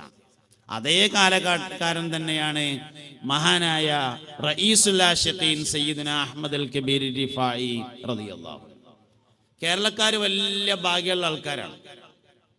ലോകത്ത് തസവുഫിന്റെ പ്രചാരം നടന്ന 6, 7, 8 നൂറ്റാണ്ടുകളിൽ തന്നെ ഈ പറയപ്പെട്ട തസവുഫിന്റെ വഴിയൊക്കെ കേരളത്തിൽ വന്നിട്ടുണ്ട്. ഖാദി മുഹമ്മദ് റളിയല്ലാഹു അൻഹു വഴിയായി ഖാദിരിയത്ത് വന്നിട്ടുണ്ട്. റിഫായി സാദാത്യങ്ങൾ തന്നെ കേരളത്തിൽ വന്നിട്ടുണ്ട്. റിഫായി സയ്യിദന്മാർ കേരളത്തിൽ വന്നിട്ടുണ്ട്. നമ്മുടെ SYSന്റെ സംസ്ഥാന വൈസ് പ്രസിഡന്റ് ആയ ലക്കിടിയിലെ പൂക്കോയ തങ്ങള് മഹാനവറുകൾ റിഫായിയാണ്. റിഫായി കുടുംബ പരമ്പരയിലുള്ള ആളാണ്. റിഫായി ത്വരീഖത്തിന്റെ പാരമ്പര്യമുള്ള ആളാണ് മഹാനവറുകൾ. ഇങ്ങനെ ബഹുമാനപ്പെട്ട പൊന്നാനി മഖ്ദൂമുമാർ വഴിയായി കേരളത്തിൽ ചിസ്തിയത്ത് വന്നിട്ടുണ്ട്. ഇങ്ങനെ എല്ലാ പ്രധാനപ്പെട്ട വഴികളും ആ കാലഘട്ടത്തിൽ തന്നെ കേരളത്തിൽ വന്നിട്ടുണ്ട്. കേരളക്കാർ വലിയ സൗഭാഗ്യമുള്ള ആൾക്കാരാണ്. ലോകത്ത് ഇങ്ങനെ ഒരു സ്ഥലം ഇത് തന്നെ ഉണ്ടാവുള്ളൂ, പിന്നെ അപൂർവമായിട്ട് ഉണ്ടാവുള്ളൂ. അപ്പൊ അതുകൊണ്ട് അന്നേ നമുക്ക് തസവുഫുമായി ബന്ധപ്പെട്ട ചില കാഴ്ചപ്പാടുണ്ട്. ലോകത്ത് തസവുഫിന്റെ വ്യാപനം നടന്ന 6, 7, 8 നൂറ്റാണ്ടിൽ തന്നെ തസവുഫുമായി ബന്ധപ്പെട്ട ചില കാഴ്ചപ്പാട് നമുക്കുണ്ട്. ശരീഅത്തിന്റെ നിയമങ്ങൾ 100% പിന്തുടരുന്നവരെ മാത്രമേ തുടരാൻ പാടുള്ളൂ എന്നതാണ് അന്ന് മുതൽ സ്വീകരിച്ചു വരുന്ന വഴി. ഇന്നും അതന്നെയാണ്. പ്രത്യക്ഷത്തിൽ നിസ്കാരം കാണാത്തൊരു ഔല്യം ഉണ്ടാകണേന് നമുക്ക് വിരോധമൊന്നുമില്ല. പക്ഷെ അയാളെ തുടരാൻ പാടില്ല, പിന്തുടരാൻ പാടില്ല. പ്രത്യക്ഷത്തിൽ നിസ്കാരം, നോമ്പ് തുടങ്ങിയ കാര്യങ്ങൾ കാണാത്ത ഒരു വലിയുണ്ടാവാം. എന്തുകൊണ്ട്? പിരാന്ത് പല കോലത്തിലുണ്ട്. അതുകൊണ്ട് പിരാന്ത് പല കോലത്തിലുണ്ടല്ലോ. ചില ആൾക്കാർക്ക് എപ്പോഴും പിരാന്താണ്, അതൊരു പിരാന്ത് ഉണ്ടാവും. ചില ആൾക്കാർക്ക് ചില വിഷയത്തിൽ മാത്രമേ പിരാന്തുള്ളൂ, ഒരു പിരാന്ത് തന്നെയാണ്. ചില ആളുകൾക്ക് ചില വിഷയത്തിൽ ചിലപ്പം പിരാന്തുണ്ട്, അതേ വിഷയത്തിൽ തന്നെ ചിലപ്പം പിരാന്തും ഇല്ല, അങ്ങനെ ഉണ്ടാവും. ഒക്കെ പിരാന്ത് തന്നെയാണ്. അതുകൊണ്ട് പ്രത്യക്ഷത്തിൽ നിസ്കാരം കാണാത്തൊരു വലിയ ഉണ്ടാകണേന് നമുക്ക് എതിർപ്പൊന്നുമില്ല. അല്ലെങ്കിൽ പ്രത്യക്ഷത്തിൽ നോമ്പ് കാണാത്തൊരു വലിയ ഉണ്ടാകണേന് കുഴപ്പമൊന്നുമില്ല. അയാളെ പിന്നാലെ കൂടാൻ പാടില്ല. പിന്നാലെ കൂടണമെങ്കിൽ ശരീഅത്തിന്റെ അഹ്കാമുകൾ 100% പാലിക്കുന്നവരായിരിക്കണം എന്നത് അക്കാലം മുതൽ തുടർന്നു വരുന്ന നിബന്ധനയാണ്. അഹ്മദ് അൽ ബദവി റളിയല്ലാഹു അൻഹു 4 കുത്തുബുകളിൽ ഒരാളാണ്. ഗൗസുൽ ആലം, ഷെയ്ഖ് റിഫായി, സയ്യിദ്ന അഹ്മദ് അൽ ബദവി, ഇബ്രാഹിം അദ്ദസൂഖി, 4 കുത്തുബുകളിൽ ഒരാളാണ് സയ്യിദ്ന അഹ്മദ് അൽ ബദവി റളിയല്ലാഹു അൻഹു. അഹ്മദ് അൽ ബദവി റളിയല്ലാഹു അൻഹു കൃത്യമായി പള്ളിയിലെ ജമാഅത്തിന് വരുന്നില്ല എന്ന് അക്കാലത്തെ ആളുകൾക്ക് ഒരു അഭിപ്രായ വ്യത്യാസം. അങ്ങനെ ജനങ്ങൾക്കിടയിൽ ഇങ്ങനെ ഒരു അഭിപ്രായ വ്യത്യാസം ഉണ്ടായി. കൃത്യമായി പള്ളിയിലെ ജമാഅത്തിന് വരുന്നില്ല, നിസ്കരിക്കണില്ല എന്നൊന്നല്ല കേട്ടോ, കൃത്യമായി ജമാഅത്തിന് വരുന്നില്ല എന്നൊരു അഭിപ്രായം ഉണ്ടായി. അപ്പൊ ആ അഭിപ്രായം ഉണ്ടായപ്പോ പള്ളിക്കത്തെ ഉസ്താദ് അത് ചോദിക്കാൻ വേണ്ടി ചെന്നു. അഹ്മദ് അൽ ബദവിന്റെ അടുത്ത് ചെന്ന് അസ്സലാമു അലൈക്കും എന്ന് സലാം പറഞ്ഞപ്പോൾ ഒരു ചവിട്ടാണ് കൊടുത്തു എന്നാണ്. അപ്പൊ മുപ്പര് പ്രതീക്ഷിക്കാതെ ഒരു ചവിട്ട് കിട്ടിയേക്കിന് കണ്ണൊന്നിങ്ങനെ കണ്ണൊന്ന് തിരുമ്പിയിട്ട് നീച്ചു നോക്കുമ്പോ മുപ്പര് അറിയാത്തൊരു സ്ഥലത്ത് എത്തിയിട്ടുണ്ട്. ഒരു പുഴക്കരയിലാണ്, മണലുണ്ട്, വെള്ളമുണ്ട്, വേറെ ആരുമില്ല. നേരാണെങ്കിൽ ഇരുട്ടാകാൻ പോകുന്നുണ്ട്. അസറിന്റെ ശേഷമാണ് ചോദിക്കാൻ പോയിക്കണത്. അപ്പളാ ഒഴിവ് കിട്ടിയത്. അപ്പൊ ചോദിക്കാൻ പോയത്, അപ്പളാ ചവിട്ട്. കുറെ നേരം ഇങ്ങനെ അന്തം വിട്ട് എന്താ പോകേണ്ടത്, എവിടുക്കാ പോകേണ്ടതെന്നൊന്നും അറിയാതെ ഇങ്ങനെ നിന്നപ്പോ ഒരാൾ വന്നു. അയാളോട് പറഞ്ഞു, എൻ്റെ അടുത്തൊരു അബദ്ധം പറ്റിയായിരുന്നു, എന്താന്ന് ചോദിച്ചു. അതിൽ പറഞ്ഞു, ഞാനിങ്ങനെ അഹ്മദ് അൽ ബദവിന്റെ അടുത്തേക്ക് ചോദിക്കാൻ വേണ്ടി പോയതാണ്. അതിൽ മുമ്പ് ഒരു ചവിട്ടി ഒട്ടി ഇപ്പൊ എവിടെയെന്ന് അറിയണില്ല പറഞ്ഞപ്പോ അയാൾ പറഞ്ഞു, അതിനൊരു പണിയുണ്ട്, നിങ്ങൾ ഈ പുഴയെന്ന് ഒതുണ്ടാക്കിയാണ്ട് ഇവിടെ മരുവിസ്കരിക്കാൻ ഒരുങ്ങിയിരുന്നോളി. മരിബാകുമ്പോൾ കുറെ ആൾക്കാർ വരും, അപ്പൊ അവര് സഫിൽ നിൽക്കണം. നിസ്കാരം സലാം വീട്ടിയ ഉടനെ ഇമാമിനോട് ഈ വിഷയം പറഞ്ഞാൽ മതി, ഒരു തീരുമാനം ഉണ്ടാവും എന്ന് പറഞ്ഞു. ഓരോരുത്തരായി വന്നു. വലിയ ജമാഅത്തിനുള്ള ആൾക്കാർ വന്നു. ബാങ്ക് കൊടുത്ത് ഇഖാമത്ത് കൊടുക്കാൻ നേരത്തെ ഇമാമുക്കാൻ അഹ്മദ് അൽ ബദവി വന്നു. അങ്ങനെ ഇമാമത്ത് നിസ്കാരം സലാം വീട്ടിയേക്കിന് ചെന്നിട്ട് കൈ പിടിച്ചിട്ട് പറഞ്ഞു, പൊരുത്തപ്പെടണം എന്ന് പറഞ്ഞപ്പോൾ ഒരു ചവിട്ടുകൂടിയും കൊടുത്തു. പഴയ സ്ഥലത്ത് തന്നെ എത്തിയെന്നാണ്. എന്തത് പറയാൻ കാരണം വെച്ചാല്, അങ്ങനെ സൂക്ഷ്മമായി നിരീക്ഷിച്ചിട്ടേ മുൻഗാമികൾ തുടർന്നിട്ടുള്ളൂ എന്നതാണ് സമസ്തയുടെ രീതി എന്ന് പറയുന്നത് എന്ന് പറയാനാണ് ഞാനിത് പറഞ്ഞത്. അതാണ് സമസ്തന്റെ രീതി പറഞ്ഞത്. അതുകൊണ്ട് ആ രീതിയിൽ തന്നെ നമ്മൾ പോരണം. ഞാൻ അവിടുന്ന് അങ്ങനെ പോരുമ്പോൾ കുറേ കാര്യങ്ങൾ പറയേണ്ടതുണ്ട്. 9-ാം നൂറ്റാണ്ട് ഒക്കെ ആയപ്പോഴേക്കാണ് കേരളത്തിൽ സയ്യിദന്മാരുടെ വ്യാപകമായ വരവുണ്ടായത്. ലോകത്തിന്റെ എല്ലാ ഭാഗത്തും സയ്യിദന്മാർ പോയിട്ടുണ്ടെങ്കിലും കേരളത്തിൽ സ്വീകരിക്കപ്പെട്ട അത്ര ലോകത്തെവിടെയും സ്വീകരിക്കപ്പെട്ടിട്ടില്ല. എന്താ കാരണം? അതിനു മുമ്പ് നമ്മുടെ നാട്ടിൽ ദർസ് ഉണ്ടായിരുന്നു എന്നുള്ളതാണ് കാരണം. സയ്യിദന്മാരുടെ വരവിന് മുമ്പ് നമ്മുടെ നാട്ടിൽ ആലിമീങ്ങൾ ഉണ്ടായിരുന്നു, ദർസുകൾ ഉണ്ടായിരുന്നു എന്നതാണ് അതിന് കാരണം.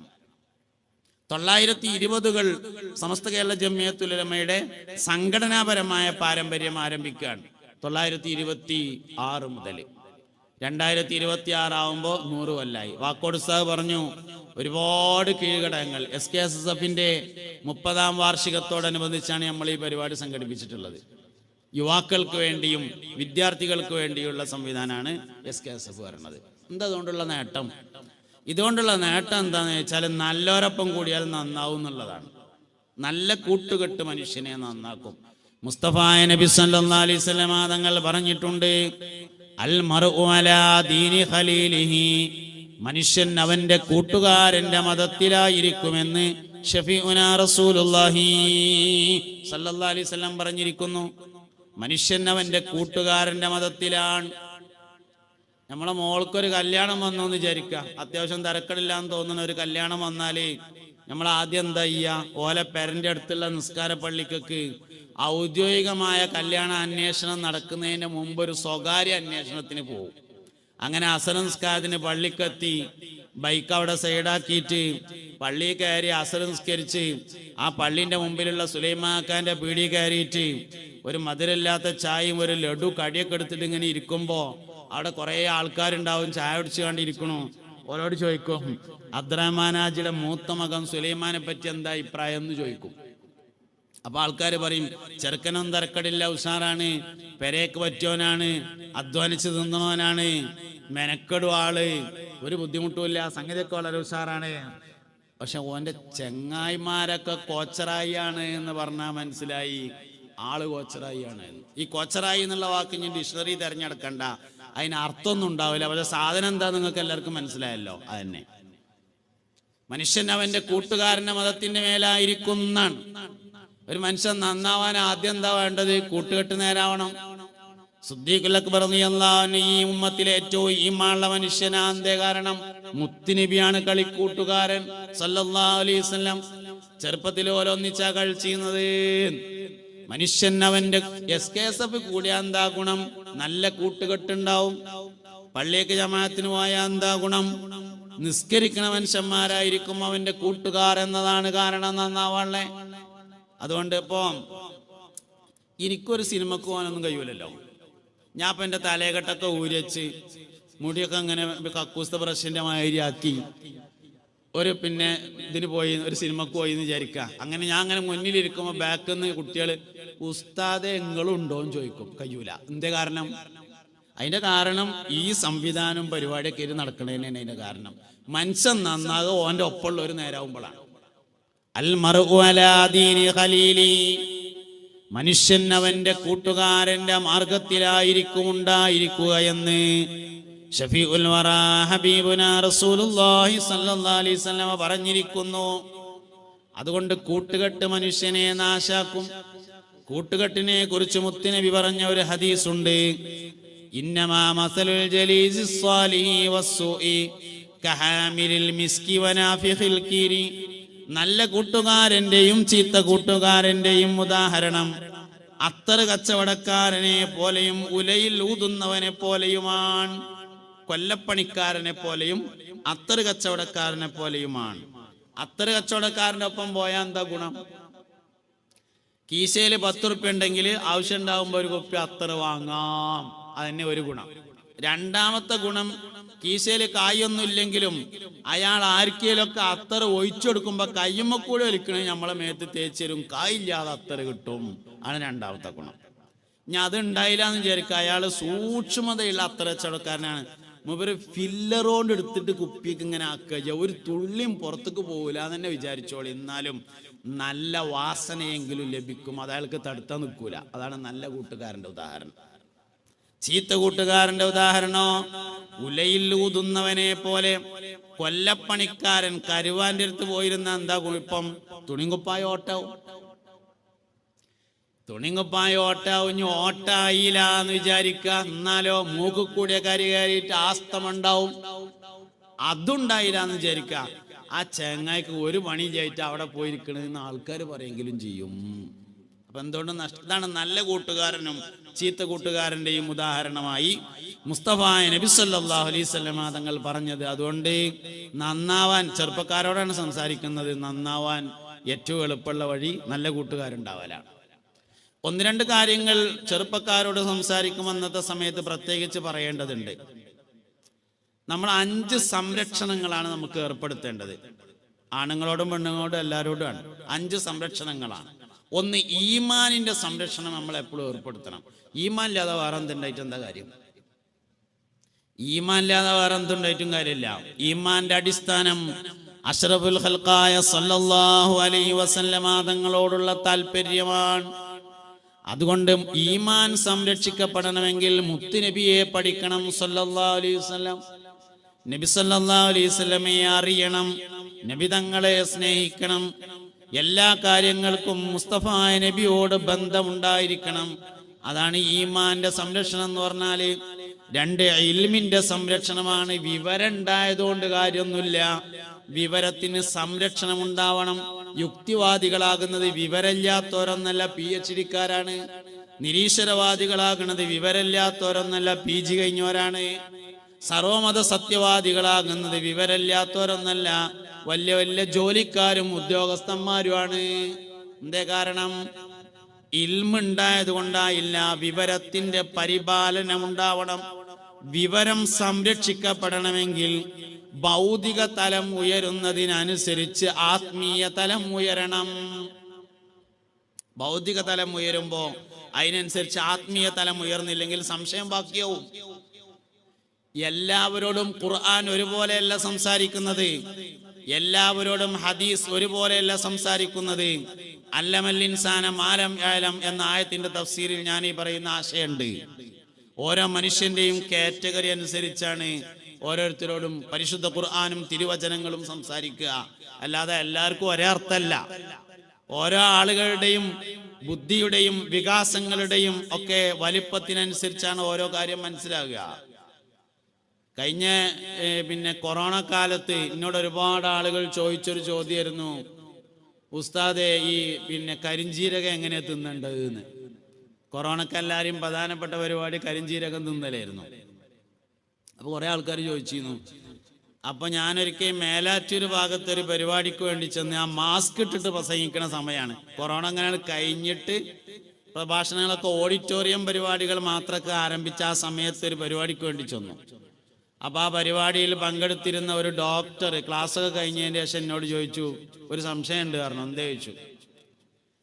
കരിഞ്ജീരകം കൂടുതലായി കഴിച്ചാൽ കിഡ്നി ഫെയിലിയർ ആകുമെന്നാണ് ഏറ്റവും പുതിയ പഠനം വന്നിട്ടുള്ളത്. കുറച്ചൊക്കെ കഴിക്കാം, കൂടുതൽ കഴിച്ചാൽ കിഡ്നി അടിച്ചു പോകുമെന്നാണ് ഏറ്റവും പുതിയ പഠനം.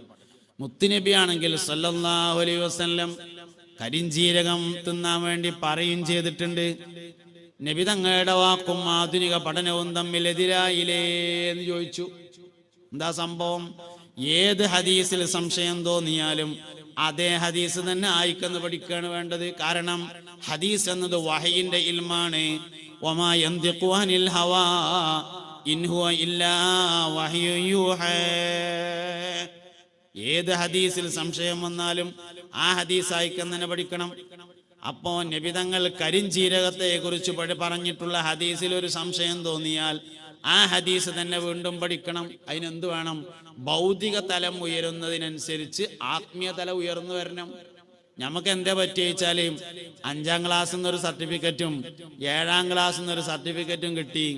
അതാണെങ്കിൽ ഉസ്താദന്മാര് ഫ്രെയിം ചെയ്ത് തരും ചെയ്തതിനാൽ പെരയത്തെ ചോരുമ കൊണ്ടുപോയിട്ടാണ് തൂക്കിയിട്ട് അത്യാവശ്യം പുതിയ പിള്ളേര് കാണാൻ വരുമ്പോൾ കാണാൻ 2 സർട്ടിഫിക്കറ്റ് ധാരാളമായി എന്ന് വിചാരിച്ചങ്ങാണ്ട് പഠനം അവസാനിപ്പിച്ചു. കുഴപ്പമില്ല, എല്ലാ പഠിപ്പും നിർത്തുങ്ങാണ്ട് കണ്ണൂട്ടാൻ പോയിക്കാണെങ്കിൽ ഒരു കുഴപ്പമുണ്ടാവില്ല. കണ്ണൂട്ടുകാരൻ്റെ ഇമ്മാൻ പോവില്ല. പഠിക്കണ്ട എന്നുള്ള അഭിപ്രായക്കാരനല്ല കേട്ടോ ഞാൻ. ഇനി കട്ട് ചെയ്തുങ്ങാണ്ട് അവിടെ മാത്രം വെച്ചിട്ട് പ്രശ്നം ഉണ്ടാക്കണ്ട. ഞാൻ പഠിക്കണം എന്നുള്ള അഭിപ്രായക്കാരൻ തന്നെയാണ്. പക്ഷെ എങ്ങനെ പഠിക്കണം? ഭൗതിക തലം ഉയരുമ്പോൾ ആത്മീയ തലം ഉയർന്നില്ലെങ്കിൽ ഈമാനിൽ സംശയം ഉണ്ടാവും, ഉറപ്പാണ്. ഇങ്ങനത്തെ ഒരുപാട് വിഷയങ്ങൾ വരും. അങ്ങനെ വിഷയങ്ങൾ വരുമ്പോ ചോദിക്കാനും പറയാനും ആള് വേണ്ടേ? പഴയ തലമുറക്ക് ഇൻഡുസ്താദ് എന്ന് പറഞ്ഞൊരാളുണ്ടായിരുന്നു, പുതിയ തലമുറക്ക് ഇൻഡുസ്താദ് ഉണ്ടാവില്ല. ഒരു 60 65 വയസ്സുള്ള ഒരു വയസ്സായ ആളെ ഒരു കാരണവരെ വിളിച്ചിട്ട്, അല്ല വല്ലിപ്പ നിങ്ങളെ ഉസ്താദ് ആരാണെന്ന് ചോദിച്ചാല് കുന്നത്തള്ളിയിലെ വയമൂലരാണ് എന്ന് പറയും. അതേ സമയത്ത് പുതിയ തലമുറയിൽ ഒരു 20 വയസ്സുള്ള ഒരു ചെക്കനെ വിളിച്ചിട്ട് അല്ലെങ്കിൽ ഒരു മോളെ വിളിച്ചിട്ട്, കുട്ടി എൻ്റെ ഉസ്താദ് ആരാണെന്ന് ചോദിച്ചാൽ തലന്റെ പിന്നാമ്പുറത്ത് ഇങ്ങനെ മാന്തും. ആളെ കിട്ടൂല. ഉസ്താദ് ഇല്ലായിട്ടാ? ഓർമ്മയില്ല, എന്തേ ബന്ധമില്ല. പഴയ തലമുറ വെക്കാത്തതിന്റെ കാരണം എൻ്റെ ഉസ്താദ് ഉണ്ട്, പുതിയ തലമുറക്ക് അതില്ല. അതുകൊണ്ട് എന്ത് വേണ്ടിവരും എന്ന് ചോദിച്ചാൽ ഭൗതിക വിദ്യാഭ്യാസം ഉയരുന്നതിനനുസരിച്ച് ആത്മീയ വിദ്യ ഉയർന്നില്ലെങ്കിൽ ഈമാനിൽ സംശയം വരും. അപ്പൊ അതാണ് ഇപ്പൊ ഈ വന്ന സംശയം. അപ്പൊ എന്തുവാണ് ആ ഹദീസ് ആയിക്കെന്ന് പഠിക്കേണ്ടി വരും. എന്താ ഹദീസ്? ഹബ്ബത്തു സൗദാഇ ശിഫാഉം മിൻ കുല്ലി ദാ എന്നാണ് ഹദീസ്. ഇല്ലസാം എന്നും കൂടി അതിലുണ്ട്. ഹബ്ബത്തു സൗദാഇ കരിഞ്ചീരകം, ശിഫാഉൻ അത് ശമനമാകുന്നു, മിൻ കുല്ലി ദാഇൻ എല്ലാ രോഗത്തെ തൊട്ടും ശമനമാകുന്നു. കരിഞ്ചീരകം എല്ലാ രോഗത്തിനും ശമനമാണ് എന്ന് പറഞ്ഞാല് തിന്നണമെന്ന് കിട്ടൂല, മരുന്നാണെന്നല്ലേ കിട്ടുള്ളൂ. മരുന്നൊക്കെ തിന്നലില്ലല്ലോ. ഓൽമെന്റ് ഒക്കെ ആരെങ്കിലും തിന്നലുണ്ടോ? തേക്കല്ല. തൈലം ആരും കുടിക്കലില്ലല്ലോ, അത് മേത്തേക്കാനുള്ളതല്ലേ. അപ്പൊ കരിഞ്ചീരകം തിന്നണമെന്ന ഹദീസ് പറഞ്ഞിട്ടില്ല. അത് നമുക്ക് ആർക്കേ മനസ്സിലാവുള്ളൂ, അത്രത്തോളം ഉയർന്ന് ചിന്തിക്കുന്ന. ഇനി അത് മാത്രമൊന്നുമല്ല കേട്ടോ, ആ ഹദീസിൽ വേറെയുണ്ട്. കരിഞ്ചീരകം എന്നുള്ളതിന് വേറെയും വാക്കുണ്ട്. പിന്നെ എന്തുകൊണ്ട് ഇവിടെ ഹബ്ബത്തു സൗദാ കറുത്ത വിത്ത് എന്ന് തന്നെ ഉപയോഗിച്ചു? കരിഞ്ചീരകം എന്ന് പറഞ്ഞ സാധനം 6 ഐറ്റമുണ്ട്. അതിലെ ഹബ്ബത്തു സൗദാ എന്ന് ഉപയോഗിക്കാണ്ടായ കാരണം എന്താണെന്ന് കണ്ടുപിടിക്കണം. ശിഫാഉം മിൻ ദാഇൻ എന്നല്ല, ശിഫാഉം മിൻ കുല്ലി ദാഇൻ എന്നാണ് പറഞ്ഞത്. എല്ലാ രോഗത്തിനും ശിഫയാണ് എന്ന് പറഞ്ഞാൽ ഒന്നുകിൽ എല്ലാ രോഗവും ചേർന്ന് വരുന്ന ഒരു രോഗമുണ്ടെന്ന് വരും, എല്ലാ ദണ്ണം കൂടി ഒന്നിച്ചു വരുന്ന ഒരു അസുഖം ഉണ്ട് എന്ന് വരും. ആ അസുഖത്തിനായിരിക്കും കരിഞ്ജീരകം ശിഫയാവുക എന്ന് വരും. അല്ലെങ്കിൽ ഓരോ രോഗങ്ങൾക്ക് ഓരോ തരത്തിലാണ് കരിഞ്ജീരകം ശിഫയാവുക എന്ന് വരും. ഞാൻ കരിഞ്ജീരക ചികിത്സ പഠിപ്പിക്കാൻ വേണ്ടി പറയല്ല നിങ്ങളോട്. ഇത് എന്തുകൊണ്ട് നമ്മൾ ഇങ്ങനെ ആകണമെന്നുള്ളതിന്റെ ഉത്തരം ഭൗതിക തലം ഉയർന്നപ്പോൾ ആത്മീയ തലം ഉയരാത്തതാണ് എന്ന് പറയാൻ വേണ്ടി പറഞ്ഞതാണ്. മൂന്നാമത്തെ കാര്യം സ്വഭാവത്തിന്റെ സംരക്ഷണമാണ്. സ്വഭാവം നന്നാവണം. സ്വഭാവം നന്നാവാൻ ആകെ ഒരു കാര്യം ചെയ്താൽ മതി, ഈറ പിടിച്ചാൽ മതി, അത്രേ ഉള്ളത്. നാലാമത്തേത് മുതലിന്റെ സംരക്ഷണമാണ്, സമ്പത്തിന്റെ സംരക്ഷണം. മുതൽ സംരക്ഷിക്കപ്പെടാൻ ദാനം ശീലമാക്കിയാൽ മതിയാകും. അഞ്ചാമത്തേത് ബുദ്ധിയുടെയും അഭിമാനത്തിന്റെയും സംരക്ഷണമാണ്. ബുദ്ധിയും അഭിമാനവും സംരക്ഷിക്കപ്പെടാൻ ഒറ്റ കാര്യം ചെയ്താൽ മതി, ലഹരി ഉപയോഗിക്കാതിരുന്നാൽ മതി. പുതിയ തലമുറയോട് എന്തായാലും പറയേണ്ട കാര്യമാണത്. കമ്പനിക്ക് പോലും ഉപയോഗിക്കരുത്, രുചി അറിയാൻ പോലും ഉപയോഗിക്കരുത്, രസത്തിന് പോലും ഉപയോഗിക്കരുത്. നാളിന്റെ പരിചയക്കാരനായ ഒരു ഓട്ടോറിക്ഷ ഡ്രൈവറിനോട് വന്നിട്ട് പറഞ്ഞു, ഓട്ടോറിക്ഷ സ്റ്റാൻഡിൽ എല്ലാവർക്കും ഓരോ സ്പൂണ് ലേഹം കൊടുത്തിരുന്നു, ഞാനും കയ്യിൻ്റെ അടിയിൽ ഇങ്ങനെ വാങ്ങിക്കാണ്ട് തിന്നു. തിന്നതിൻ്റെ ശേഷമാണ് മനസ്സിലായത് ഇത് തിന്നാൻ പറ്റിയ ലേഹായിരുന്നില്ല എന്ന് മനസ്സിലായത്. അങ്ങനെ അബദ്ധത്തിൽ പോലും കഴിക്കരുത്. എന്തേ കാരണം? അത് ബുദ്ധിയെ കേടുവരുത്തും. ലഹരിയുടെ വ്യാപനത്തെ വ്യക്തിപരമായും കുടുംബപരമായും സാമൂഹികമായും തടയണം. വ്യക്തിപരമായി തടയണം, കുടുംബപരമായി തടയണം, സാമൂഹികമായി തടയണം. വ്യക്തിപരമായി എങ്ങനെ തടയാ? ഞാൻ അതൊരിക്കലും ഉപയോഗിക്കൂല എന്ന് ഞാൻ തീരുമാനിക്കുക. അങ്ങനെ ഓരോരുത്തരും തീരുമാനിക്കുക. തമാശക്ക് ഉപയോഗിക്കൂല, കമ്പനിക്ക് ഉപയോഗിക്കൂല, രുചി അറിയാൻ വേണ്ടി ഉപയോഗിക്കൂല, എന്ത് പ്രകോപനം ഉണ്ടായാലും ഞാനത് ഉപയോഗിക്കൂല. ഉപയോഗിക്കുന്നതിൽ കാണുന്ന അഭിമാനത്തെ ഉപയോഗിക്കാതിരിക്കുന്നതിൽ കാണണം. ഞാനിങ്ങനെ നമ്മളെ മലപ്പുറത്ത് നിന്ന് രാമനാട്ടുകര പോകുന്ന വഴിയിൽ നാഷണൽ ഹൈവേന്റെ സൈഡിൽ ഒരിക്കൽ ഒരു മദ്രസയിലെ രക്ഷിതാക്കളൊക്കെ ഒരുമിച്ച് കൂടുന്ന ഒരു പരിപാടി, ഒരു സ്കൂളിന്റെ ഗ്രൗണ്ടിൽ വലിയൊരു പരിപാടിക്ക് പോയി. അവിടെ ചെന്നപ്പോ അവിടുത്തെ നാട്ടുകാർ പറഞ്ഞു, ഉസ്താദെ പ്രധാനമായിട്ടും പറയേണ്ട ഒരു കാര്യം എന്താ വെച്ചാൽ ഇവിടെ അങ്ങാടിയിൽ കുറേ പീഡിയ റൂമുകളുണ്ട്. ആ പീഡിയ റൂമിന്റെ ഒക്കെ മേലെ ഓരോ റൂമുണ്ട്, താഴൊക്കെ കച്ചവടമാണ്. മേലത്തെ റൂമുകളൊക്കെ ഒഴിഞ്ഞടക്കാണ്. 8ാം ക്ലാസ് മുതലുള്ള കുട്ടികൾ 10 ആള് കൂടുക. 8ലും 9ലും 10ലും 12ലും 11ലും ഒക്കെ പഠിക്കുന്ന കുട്ടികൾ 10 ആള് കമ്പനി കൂടിയിട്ട് ഒരു റൂം വാടകയ്ക്ക് എടുക്കുക. അതിന് മുന്നിൽ എന്തെങ്കിലും ഒരു ബോർഡും വെക്കും, ക്ലബിന്റെയോ അല്ലാത്തതിൻ്റെ ഒരു ബോർഡ് വെക്കും. ഓല തിന്നലും അവിടെ തന്നെയാണ്, ഓല കടന്നിറങ്ങലും അവിടെ തന്നെയാണ്, ഓല ഭക്ഷണം കഴിക്കലും അവിടെ തന്നെ, ഓല TV ആണല്ലോ അങ്ങനെ തന്നെയാണ്. അങ്ങനെ ഏകദേശം ഈ അങ്ങാടി കാണുന്ന എല്ലാ പീഡിയന്റെ മുകളിലും റൂമുണ്ട് പറഞ്ഞു. ഞാൻ പ്രസംഗിച്ചപ്പോൾ പറഞ്ഞു, ഓൽക്കും മക്കളുണ്ട്. ആർക്ക്? ഈ പീഡിയ റൂം വാടക കൊടുത്ത ഓൽക്കും മക്കളുണ്ടല്ലോ. ആരാന്റെ കുട്ടികളെ മദ്യപാനത്തെയും വ്യഭിചാരത്തെയും നേത്ര വ്യഭിചാരത്തെയും വിറ്റ് പൈസ ഉണ്ടാക്കിയിട്ട് അത് അവനാന്റെ കുട്ടികൾക്ക് തിന്നാൻ കൊടുത്തിട്ട് ഓല് നരകത്തേക്ക് പോകുമ്പോ അല്ലെങ്കിൽ സ്വർഗത്തേക്ക് പോകുമ്പോ സിറാത്ത് പാലം കിടക്കുമ്പോ കൈമ പിടിക്കണം എന്ന് ആഗ്രഹിക്കുന്നതിൽ ഒരർത്ഥമില്ല. ശരിയല്ലത്? ശരിയല്ല പറഞ്ഞ സംഗതി. ഇതെന്താ നമ്മളാരും ചിന്തിക്കാത്തത്? എങ്ങനെയും കായ ഉണ്ടാക്കാന്നാ, എങ്ങനെയും പൈസ ഉണ്ടാക്കാന്നാ? മക്കള് കേട് വരൂലേ? ഉറപ്പല്ലേ? മലബാറിൽ നിന്ന് വടക്കോട്ടുള്ള കുട്ടികൾ കേടുവന്നത്ര മലബാറിൽ നിന്ന് തെക്കോട്ടുള്ള മുസ്ലിം കുട്ടികൾ കേടുവന്നിട്ടുണ്ടാവില്ല. നമ്മള് വടക്കോട്ടും പോണ ആളാണ്, തെക്കോട്ടും പോണ ആളാണ്. മലബാറിൽ നിന്ന്, മലബാർ ഉൾപ്പെടെ മലബാറിൽ നിന്ന് വടക്കോട്ട് കാസർഗോഡ് വരെയുള്ള മുസ്ലിം കുട്ടികൾ കേടുന്നത്രേ മലബാറിൽ നിന്ന് തെക്കോട്ട് തിരുവനന്തപുരം വരെയുള്ള ജില്ലകളിലെ മുസ്ലിം കുട്ടികൾ കേടുവന്നിട്ടുണ്ടാവില്ല. എന്താ കാരണം? ഗൾഫ് സമ്പത്ത് ആദ്യമായി വന്നത് നമ്മളെ നാട്ടിലാണ്. ഗൾഫ് സമ്പത്തുകൊണ്ട് നമ്മൾ ഒരുപാട് നേട്ടം ഉണ്ടാക്കിയിട്ടുണ്ട്, ഇല്ല എന്ന് ഞാൻ പറയില്ല. നമ്മളെ ഫോണും നമ്മളെ വണ്ടിയും നമ്മളെ ഡ്രസ്സും നമ്മളെ ചെരുപ്പൊക്കെ ഗൾഫ് പണം കൊണ്ടുണ്ടായതാണ്. പക്ഷേ ചില ബുദ്ധിമുട്ടുകൾ ഉണ്ടായി. എന്താ ബുദ്ധിമുട്ട്? അത്യാവശ്യം ഇങ്ങനെ 4 പീഡിയ റൂമും വാടകട്ടാളെ 2 കോട്ടേഴ്സും അങ്ങാടിയിൽ ചെറിയൊരു കച്ചവടമൊക്കെ ഇങ്ങനെ ആയിട്ട് വന്നപ്പോത്തിന് അറബി ഏകദേശം എത്തിങ്ങാനെ ചേർക്കാൻ പറ്റിയ കോലത്തിലായിട്ടുണ്ട്. കുട്ടികൾ നേരാവൂല. കുട്ടികൾ നേരാകത്തിന് വേറെ കാരണം തിരഞ്ഞെടുക്കണം. എന്തിനാ? ഇതന്നെയാണ് ഈ പറഞ്ഞ സംഗതി. അതുകൊണ്ട് വരുമാനം എപ്പോഴും പരിശുദ്ധമായിരിക്കണം. ചെറുപ്പക്കാരോടും ചെറുപ്പക്കാരികളോടാണ് ഇപ്പൊ സംസാരിക്കുന്നത്. തമാശക്ക് പോലും ലഹരി ഉപയോഗിക്കൂല എന്ന് ഞാൻ തീരുമാനിക്കലാണ്. വ്യക്തിപരമായ ലഹരിയുടെ വിഭാടനം, കുടുംബപരമായി എങ്ങനെ മക്കളെ അഞ്ചന്മാരൊക്കെ നല്ലോണം ശ്രദ്ധിക്കുക. എന്താ ശ്രദ്ധിക്കേണ്ടത്? അടയാളങ്ങളെ ശ്രദ്ധിക്കണം. ലഹരിക്ക് അടയാളം ഉണ്ടാവും. അടയാളമില്ലാതെ ലഹരി ഉപയോഗിക്കാൻ കഴിയില്ല. ചില കാര്യങ്ങൾ അടയാളമില്ലാതെ പറ്റൂല.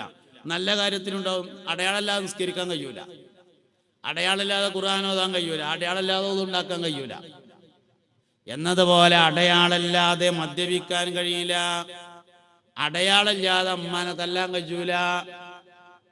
മനതച്ചാൽ അടയാളം ഉണ്ടാവും. എന്തടയാളം? നാട്ടുകാർക്ക് മനസ്സിലാകുന്ന തരത്തിൽ അടയാളം ഉണ്ടാവും. ഉമ്മാനെ ചീത്തറിഞ്ഞാലേ നാട്ടുകാർക്ക് മനസ്സിലാവും ഓനത് വരണ്ടേ തന്നെയാണ്, ഓൻ്റെ അമ്മാനെ ചീത്തറിഞ്ഞിട്ടുണ്ട് എന്ന് ആളുകൾ പറയുന്നതിന് മുമ്പ് അവൻ മൗത്താവൂല എന്നാണ്. മദ്യപാനികൾ നാളെ മഹ്ശറയിൽ വരുമ്പോ കഴുത്തിൽ ഒരു പാത്രം തൂങ്ങിക്കിടക്കുമെന്നും അതിൽ നിന്ന് ദുർഗന്ധം പുറത്തേക്ക് വന്നുകൊണ്ടിരിക്കുമെന്നുമാണ്. അതുകൊണ്ട് നല്ലോണം സൂക്ഷിക്കണം. ലഹരി അടയാളങ്ങൾ സൂക്ഷിക്കുക. പ്രത്യേകിച്ച് സ്ത്രീകൾ കുറെ ഉണ്ട്, ഉമ്മമാരൊക്കെ അടയാളം ശ്രദ്ധിക്കുക. ഇങ്ങനെ ശ്രദ്ധിക്കേണ്ടത് പ്രധാനമായിട്ടുള്ളൊരു അടയാളം എന്താ വെച്ചാല് പാൻസോ ട്രൗസറോ തിരുമ്പാൻ വേണ്ടി കഴിച്ചിടുമ്പോ പോക്കറ്റ് വാസനിച്ചു നോക്കിയാലേ ചന്ദനത്തിരി പോലെയുള്ള എന്തോ ഒരു സാധനത്തിന്റെ വാസന തോന്നുന്നുണ്ടെങ്കിൽ ലഹരി ഉപയോഗിക്കുന്നു എന്നതിന്റെ പ്രധാനപ്പെട്ട അടയാളമാണ്. ഇതാണ് ഏറ്റവും പ്രധാനപ്പെട്ട അടയാളം. നിലവിലുള്ള സ്വഭാവത്തിന്റെ നേരെ ഓപ്പോസിറ്റായി മാറുന്നുണ്ടെങ്കിൽ അത് ലഹരിയുടെ അടയാളമാണ്. കുറെ അടയാളങ്ങളുണ്ട്. ശരീരം മെല്ലിച്ചു വരൽ ലഹരിയുടെ അടയാളമാണ്. ഭക്ഷണത്തോട് താല്പര്യം കുറഞ്ഞു വരൽ ലഹരിയുടെ അടയാളമാണ്. കണ്ണിന്റെ ചുറ്റുഭാഗത്ത് നിറ വ്യത്യാസമുണ്ടാവൽ ലഹരിയുടെ അടയാളമാണ്. 20 രൂപ 30 രൂപ 50 രൂപ പോലത്തെ ചെറിയ ചെറിയ പൈസകൾ വീട്ടിൽ നിന്ന് ഇടയ്ക്കിടെ കളവ് പോകുന്നത് വീട്ടിലാരോ ലഹരി ഉപയോഗിക്കുന്നു എന്നതിന്റെ അടയാളമാണ്. വീട്ടിലായിരിക്കുമ്പോൾ എപ്പോഴും റൂമിൽ കിടന്ന് വാതിൽ കുറ്റിയിടാൻ വേണ്ടി ശ്രദ്ധിക്കുന്നുണ്ടെങ്കിൽ അത് ലഹരി ഉപയോഗിക്കുന്നു എന്നതിന്റെ അടയാളമാണ്. കിടന്നുറങ്ങുന്ന റൂം രാവിലെ അടിച്ചു വാരിയപ്പോ പേപ്പർ കത്തിച്ചതിന്റെ അടയാളം കാണുന്നുണ്ടെങ്കിൽ ലഹരി ഉപയോഗിച്ചു എന്നതിന്റെ അടയാളമാണ്. മൊബൈൽ, ലാപ്ടോപ്പ്, സൈക്കിൾ പോലത്തെ ജീവിതത്തിൽ ഏറ്റവും ഇഷ്ടപ്പെടുന്ന വസ്തുക്കൾ വിൽപ്പന നടത്താൻ വേണ്ടി ശ്രമിക്കുന്നത് ലഹരി ഉപയോഗിക്കുന്നതിന്റെ അടയാളമാണ്. മാതാപിതാക്കൾക്ക് പരിചയമില്ലാത്ത മുതിർന്ന ആളുകളുമായി കൂടുതൽ കൂട്ടുകെട്ട് നടത്തുന്നത് ലഹരി ഉപയോഗിക്കുന്നു എന്നതിന്റെ അടയാളമാണ്. കട്ട, ചോക്ക, ശർക്കര, ചാക്ക് പോലത്തെ എല്ലാവർക്കും അറിയുന്നതും ആവശ്യമില്ലാത്തതുമായ വസ്തുക്കളുടെ പേര് ഫോണിലൂടെ പറയുന്നത് കേട്ടാൽ ലഹരി ഉപയോഗിക്കുന്നു എന്നതിന്റെ അടയാളമാകുന്നു. അങ്ങനെ ഭക്ഷണത്തോട് താല്പര്യം കുറഞ്ഞു വരിക എന്ന ലഹരിയുടെ ഏറ്റവും നല്ലൊരു അടയാളം പറഞ്ഞുതരാം. അടുത്ത കുടുംബത്തോട് അമിതമായ ദേഷ്യവും അകന്ന കുടുംബത്തോട് അമിതമായ താല്പര്യവും കാണിക്കുന്നുണ്ടെങ്കിൽ ലഹരിയുടെ അടയാളമാണ്. മനസ്സിലായില്ല എന്നോ തോന്നുന്നത്? ഇമ്മാനും പങ്ങന്മാരെയും കണ്ണിന്റെ നേരെ കണ്ടൂടാ. ഇളയമ്മാന്റെ മകളെ പേരക്കുട്ടിനെ കെട്ടിച്ചു കൊടുത്ത് ഇടക്കിടക്ക് പോകും, ലഹരി ഉപയോഗിക്കുന്നതിന്റെ അടയാളമാണ് എന്ന്. ഇനി മനസ്സിലായില്ലെങ്കിൽ ഇങ്ങോട്ട് മനസ്സിലാവൂല്ല ആണ് സംഗതി. അതുകൊണ്ട് സാമൂഹികമായി എങ്ങനെ ഇല്ലാതാക്കാന്ന് ചോദിച്ചാൽ അടയാളങ്ങൾ ശ്രദ്ധിക്കണം. ഒരടയാളം കാണുമ്പോത്തിന് ബേജാറാവണ്ട, 3 അടയാളം കണ്ടാൽ ബേജാറാവാതെ ഇരിക്കും വേണ്ട, വേഗം ആശുപത്രി കൊണ്ടുപോകണം. ശാസ്ത്രീയമായ ചികിത്സ കൊടുക്കണം. എന്താ ശാസ്ത്രീയമായ ചികിത്സ എന്ന് പറഞ്ഞാല് ഡി അഡിക്ഷൻ സെന്റർ എന്നാണ് ലഹരിക്കടിമപ്പെട്ടവരെ ചികിത്സിക്കുന്ന സ്ഥലങ്ങൾക്ക് പറയുന്ന പേര്. അവിടെ കൊണ്ടുപോയിട്ട് ശാസ്ത്രീയമായ ചികിത്സ കൊടുക്കുക. ഇന്ന് ലഹരി അഡിക്ഷൻ മാറ്റിയെടുക്കാൻ പറ്റുന്ന അസുഖമാണ്. പക്ഷേ ഒരു പ്രശ്നമുണ്ട്, ശ്രദ്ധിച്ചില്ലെങ്കിലും മടങ്ങി വരും. ഇസ്ലാം സ്വീകരിക്കുന്നതിന് മുമ്പ് മദ്യപിച്ചിരുന്ന ഒരാള് ഇസ്ലാം സ്വീകരിച്ച് 10 കൊല്ലം കഴിഞ്ഞിട്ട് കള്ളുഷാപ്പിന്റെ അടുത്ത് പോകുമ്പോഴും പൂതിയാവുന്നതാണ്. കാരണം വിശ്വാസം കൊണ്ട് സ്വഭാവം മാറൂല, സ്വഭാവം തലമുറകളെ കൊണ്ടേ മാറുള്ളൂ എന്നതാണ് കാരണം. അപ്പൊ അതുകൊണ്ട് മടങ്ങി വരുന്ന അസുഖമാണ്, പൈശാചികമാണ്. ഇന്നമൽ ഹംറു വൽ മൈസിറു വൽ അൻസാബു വൽ അസ്ലാമു റിജ്സും മിൻ അമലി ശൈത്താൻ, പൈശാചികമായ പ്രവർത്തനമാണെന്ന് പറഞ്ഞിട്ടുണ്ട്. അതുകൊണ്ട് മടങ്ങി വരും. മടങ്ങി വരാതിരിക്കണമെങ്കിൽ എന്ത് ചെയ്യണം? എവിടുന്നാണോ ഈ മുസീബത്ത് ആദ്യം പിടികൂടിയത് ആ സ്ഥലത്തേക്ക് പിന്നെ പോകാതിരിക്കണം, അല്ലെങ്കിൽ ആ സ്ഥലത്തേക്ക് പിന്നെ പറഞ്ഞേക്കാതിരിക്കണം. പിന്നെ രണ്ടാമതൊരു കാര്യം, ഒഴിവ് സമയം ഇല്ലാതിരിക്കണം, എൻഗേജ് ആയിരിക്കണം എല്ലാ സമയത്തും. ഒഴിഞ്ഞിരുന്നാൽ പഴയ ആഗ്രഹത്തിലേക്ക് മടങ്ങിപ്പോകും. അതുകൊണ്ട് സാമൂഹികമായും കുടുംബപരമായും വ്യക്തിപരമായും ലഹരിയുടെ ഉപയോഗത്തെ ഇല്ലാതെയാക്കണം എന്നതാണ് പ്രധാനപ്പെട്ട കാര്യം. ലഹരി ഉപയോഗിക്കണില്ലെങ്കിൽ നമ്മൾ നല്ല മനുഷ്യന്മാരാവും, ഓട്ടോമാറ്റിക്കായിട്ട് നന്നാവും. അതിൻ്റെ കാര്യം എപ്പോഴും എല്ലാവരോടും പ്രധാനമായി ഉപദേശിക്കേണ്ട ഒരു കാര്യമാണ് നിസ്കരിക്കണം കേട്ടോ. ഇന്നസ്സലാത്ത തൻഹാ അനിൽ ഫഹ്ശാഇ വൽ മുൻകർ, നിസ്കാരം എല്ലാ മോശപ്പെട്ട പ്രവർത്തനങ്ങളിൽ നിന്ന് നമ്മളെ മാറ്റിത്തരും. യുവതികളെ കുറിച്ച് 2 വാക്ക് പറയുകയാണെങ്കിൽ ഇന്നത്തെ ഒരു പ്രധാനപ്പെട്ട പ്രശ്നമായിട്ട് എനിക്ക് തോന്നിയത് പുതിയ തലമുറയിലെ പെൺകുട്ടികൾക്ക് കല്യാണത്തോട് ഇഷ്ടമില്ല എന്നുള്ളതാണ്. പണ്ടായി ഉണ്ടായിരുന്നില്ല. പുതിയ തലമുറയിലെ പെൺകുട്ടികൾക്ക് വിവാഹത്തോട് താല്പര്യം കുറവുണ്ട്. ശരിയോ തെറ്റോ? ശരി. എന്തുകൊണ്ട് എന്നുള്ളത് പരിശോധിക്കണം. പുതിയ തലമുറയിലെ ആൺകുട്ടികൾക്ക് അത് അങ്ങനെ തന്നെ ആയിട്ടില്ല. കുറച്ചാലും കഴിയുമ്പോൾ വരുമോയെന്നറിയില്ല. നിലവിൽ പെൺകുട്ടികൾ അത് വല്ലാതെ പിടിച്ചിട്ടുണ്ട്. വിവാഹത്തോട് താല്പര്യം കുറവ്. എന്താ കാരണം എന്നറിയങ്ങൾ? ഇതെല്ലാവരും മനസ്സിലാക്കേണ്ടതാണ്. ഇസ്ലാമിലെ വിവാഹം ഒരു അനിവാര്യതയോ ഒരു ജീവിതമാർഗമോ സംരക്ഷണത്തിനോ ഒരാളുണ്ടാക്കലോ ഒന്നുമല്ല. ഇസ്ലാമിലെ വിവാഹം ലോകത്ത് വന്ന 1,24,000-ലെ 23,998 നബിമാരും ചെയ്ത ഒരു ഇബാദത്താണ്. വള വിറ്റിട്ട് കൈച്ചേന് വിറ്റിട്ട് ഉംറക്ക് പോകാൻ റെഡിയാണ്. എന്തേ കാരണം? ഉംറ ഇബാദത്താണ്. നിക്കാഹ് എന്ന് പറഞ്ഞാൽ സമ്മതമില്ല. എന്തേ കാരണം? നിക്കാഹ് ഇബാദത്താണെന്ന് മനസ്സിലായിട്ടില്ല. ഇസ്ലാമിലെ വിവാഹം ഒരു ഇബാദത്താണ്. അതിലെ എല്ലാ കാര്യങ്ങൾക്കും ആഖിറത്തിൽ കൂലിയുണ്ട്. സന്തോഷങ്ങൾക്കുണ്ട്, സന്താപങ്ങൾക്കുണ്ട്, സങ്കടങ്ങൾക്കുണ്ട്.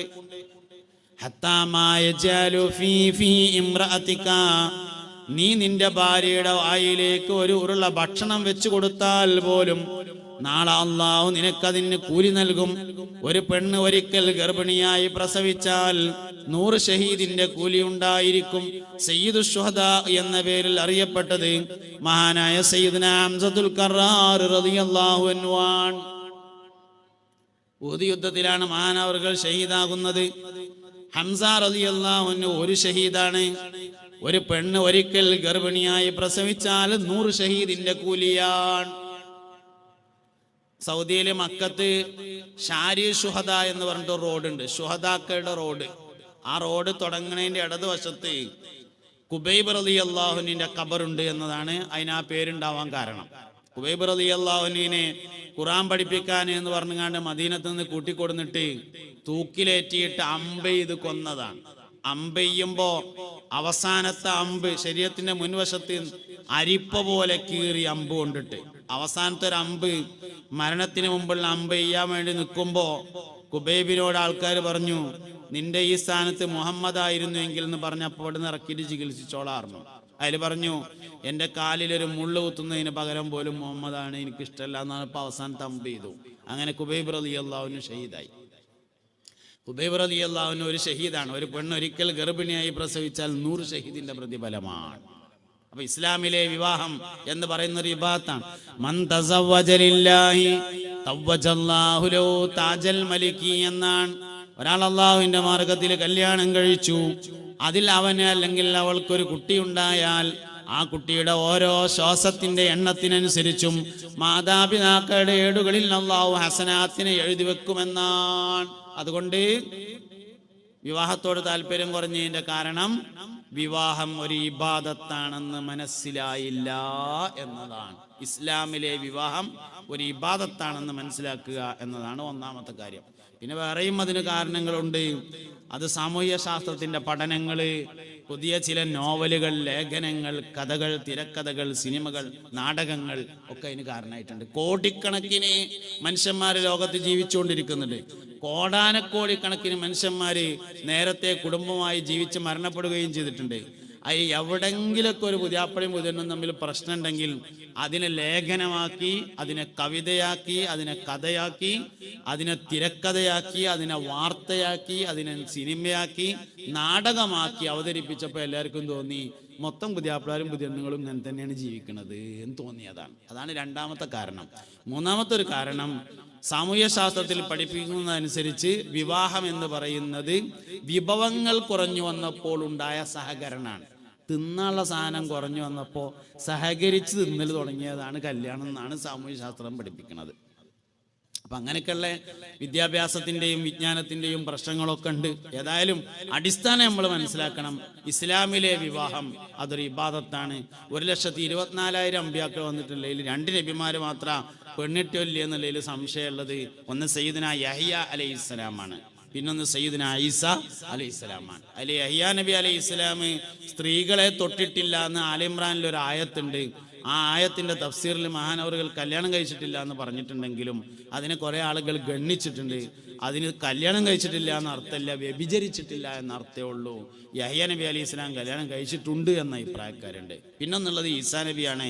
ഈസാ നബി അലൈഹി ഇസ്ലാം ഖിയാമത്ത് നാളിന്റെ മുന്നോടിയായി ഇറങ്ങി വരുമെന്നും വിവാഹിതനാകുമെന്നും മക്കളുണ്ടാകുമെന്നും കുടുംബമായി ജീവിക്കുമെന്നും മരണപ്പെട്ട് റൗദ ഷരീഫിന്റെ പുറത്ത് മാനവറുകൾക്ക് വേണ്ടി മാറ്റിവെച്ചൊരു സ്ഥലമുണ്ട്, അവിടെ മറവ് ചെയ്യുമെന്നും ഒക്കെയാണ് താരീഖിലുള്ളത്. അതുകൊണ്ട് ഇബാദത്താണ് നിക്കാഹ് എന്നത് മനസ്സിലാക്കുക എന്നാണ് യുവതികളോട് പറയാനുള്ളത്. യുവാക്കളോട് പറയാനുള്ളത്, ലഹരി അടുത്തുകൂടെ പോകാൻ സമ്മതിക്കരുത്. അത് വളരെ മോശമാണ്. വ്യക്തിപരമായും കുടുംബപരമായും സാമൂഹികമായും ലഹരിയുടെ വിഭാടനത്തിന് വേണ്ടി എല്ലാവരും പരിശ്രമിക്കണം.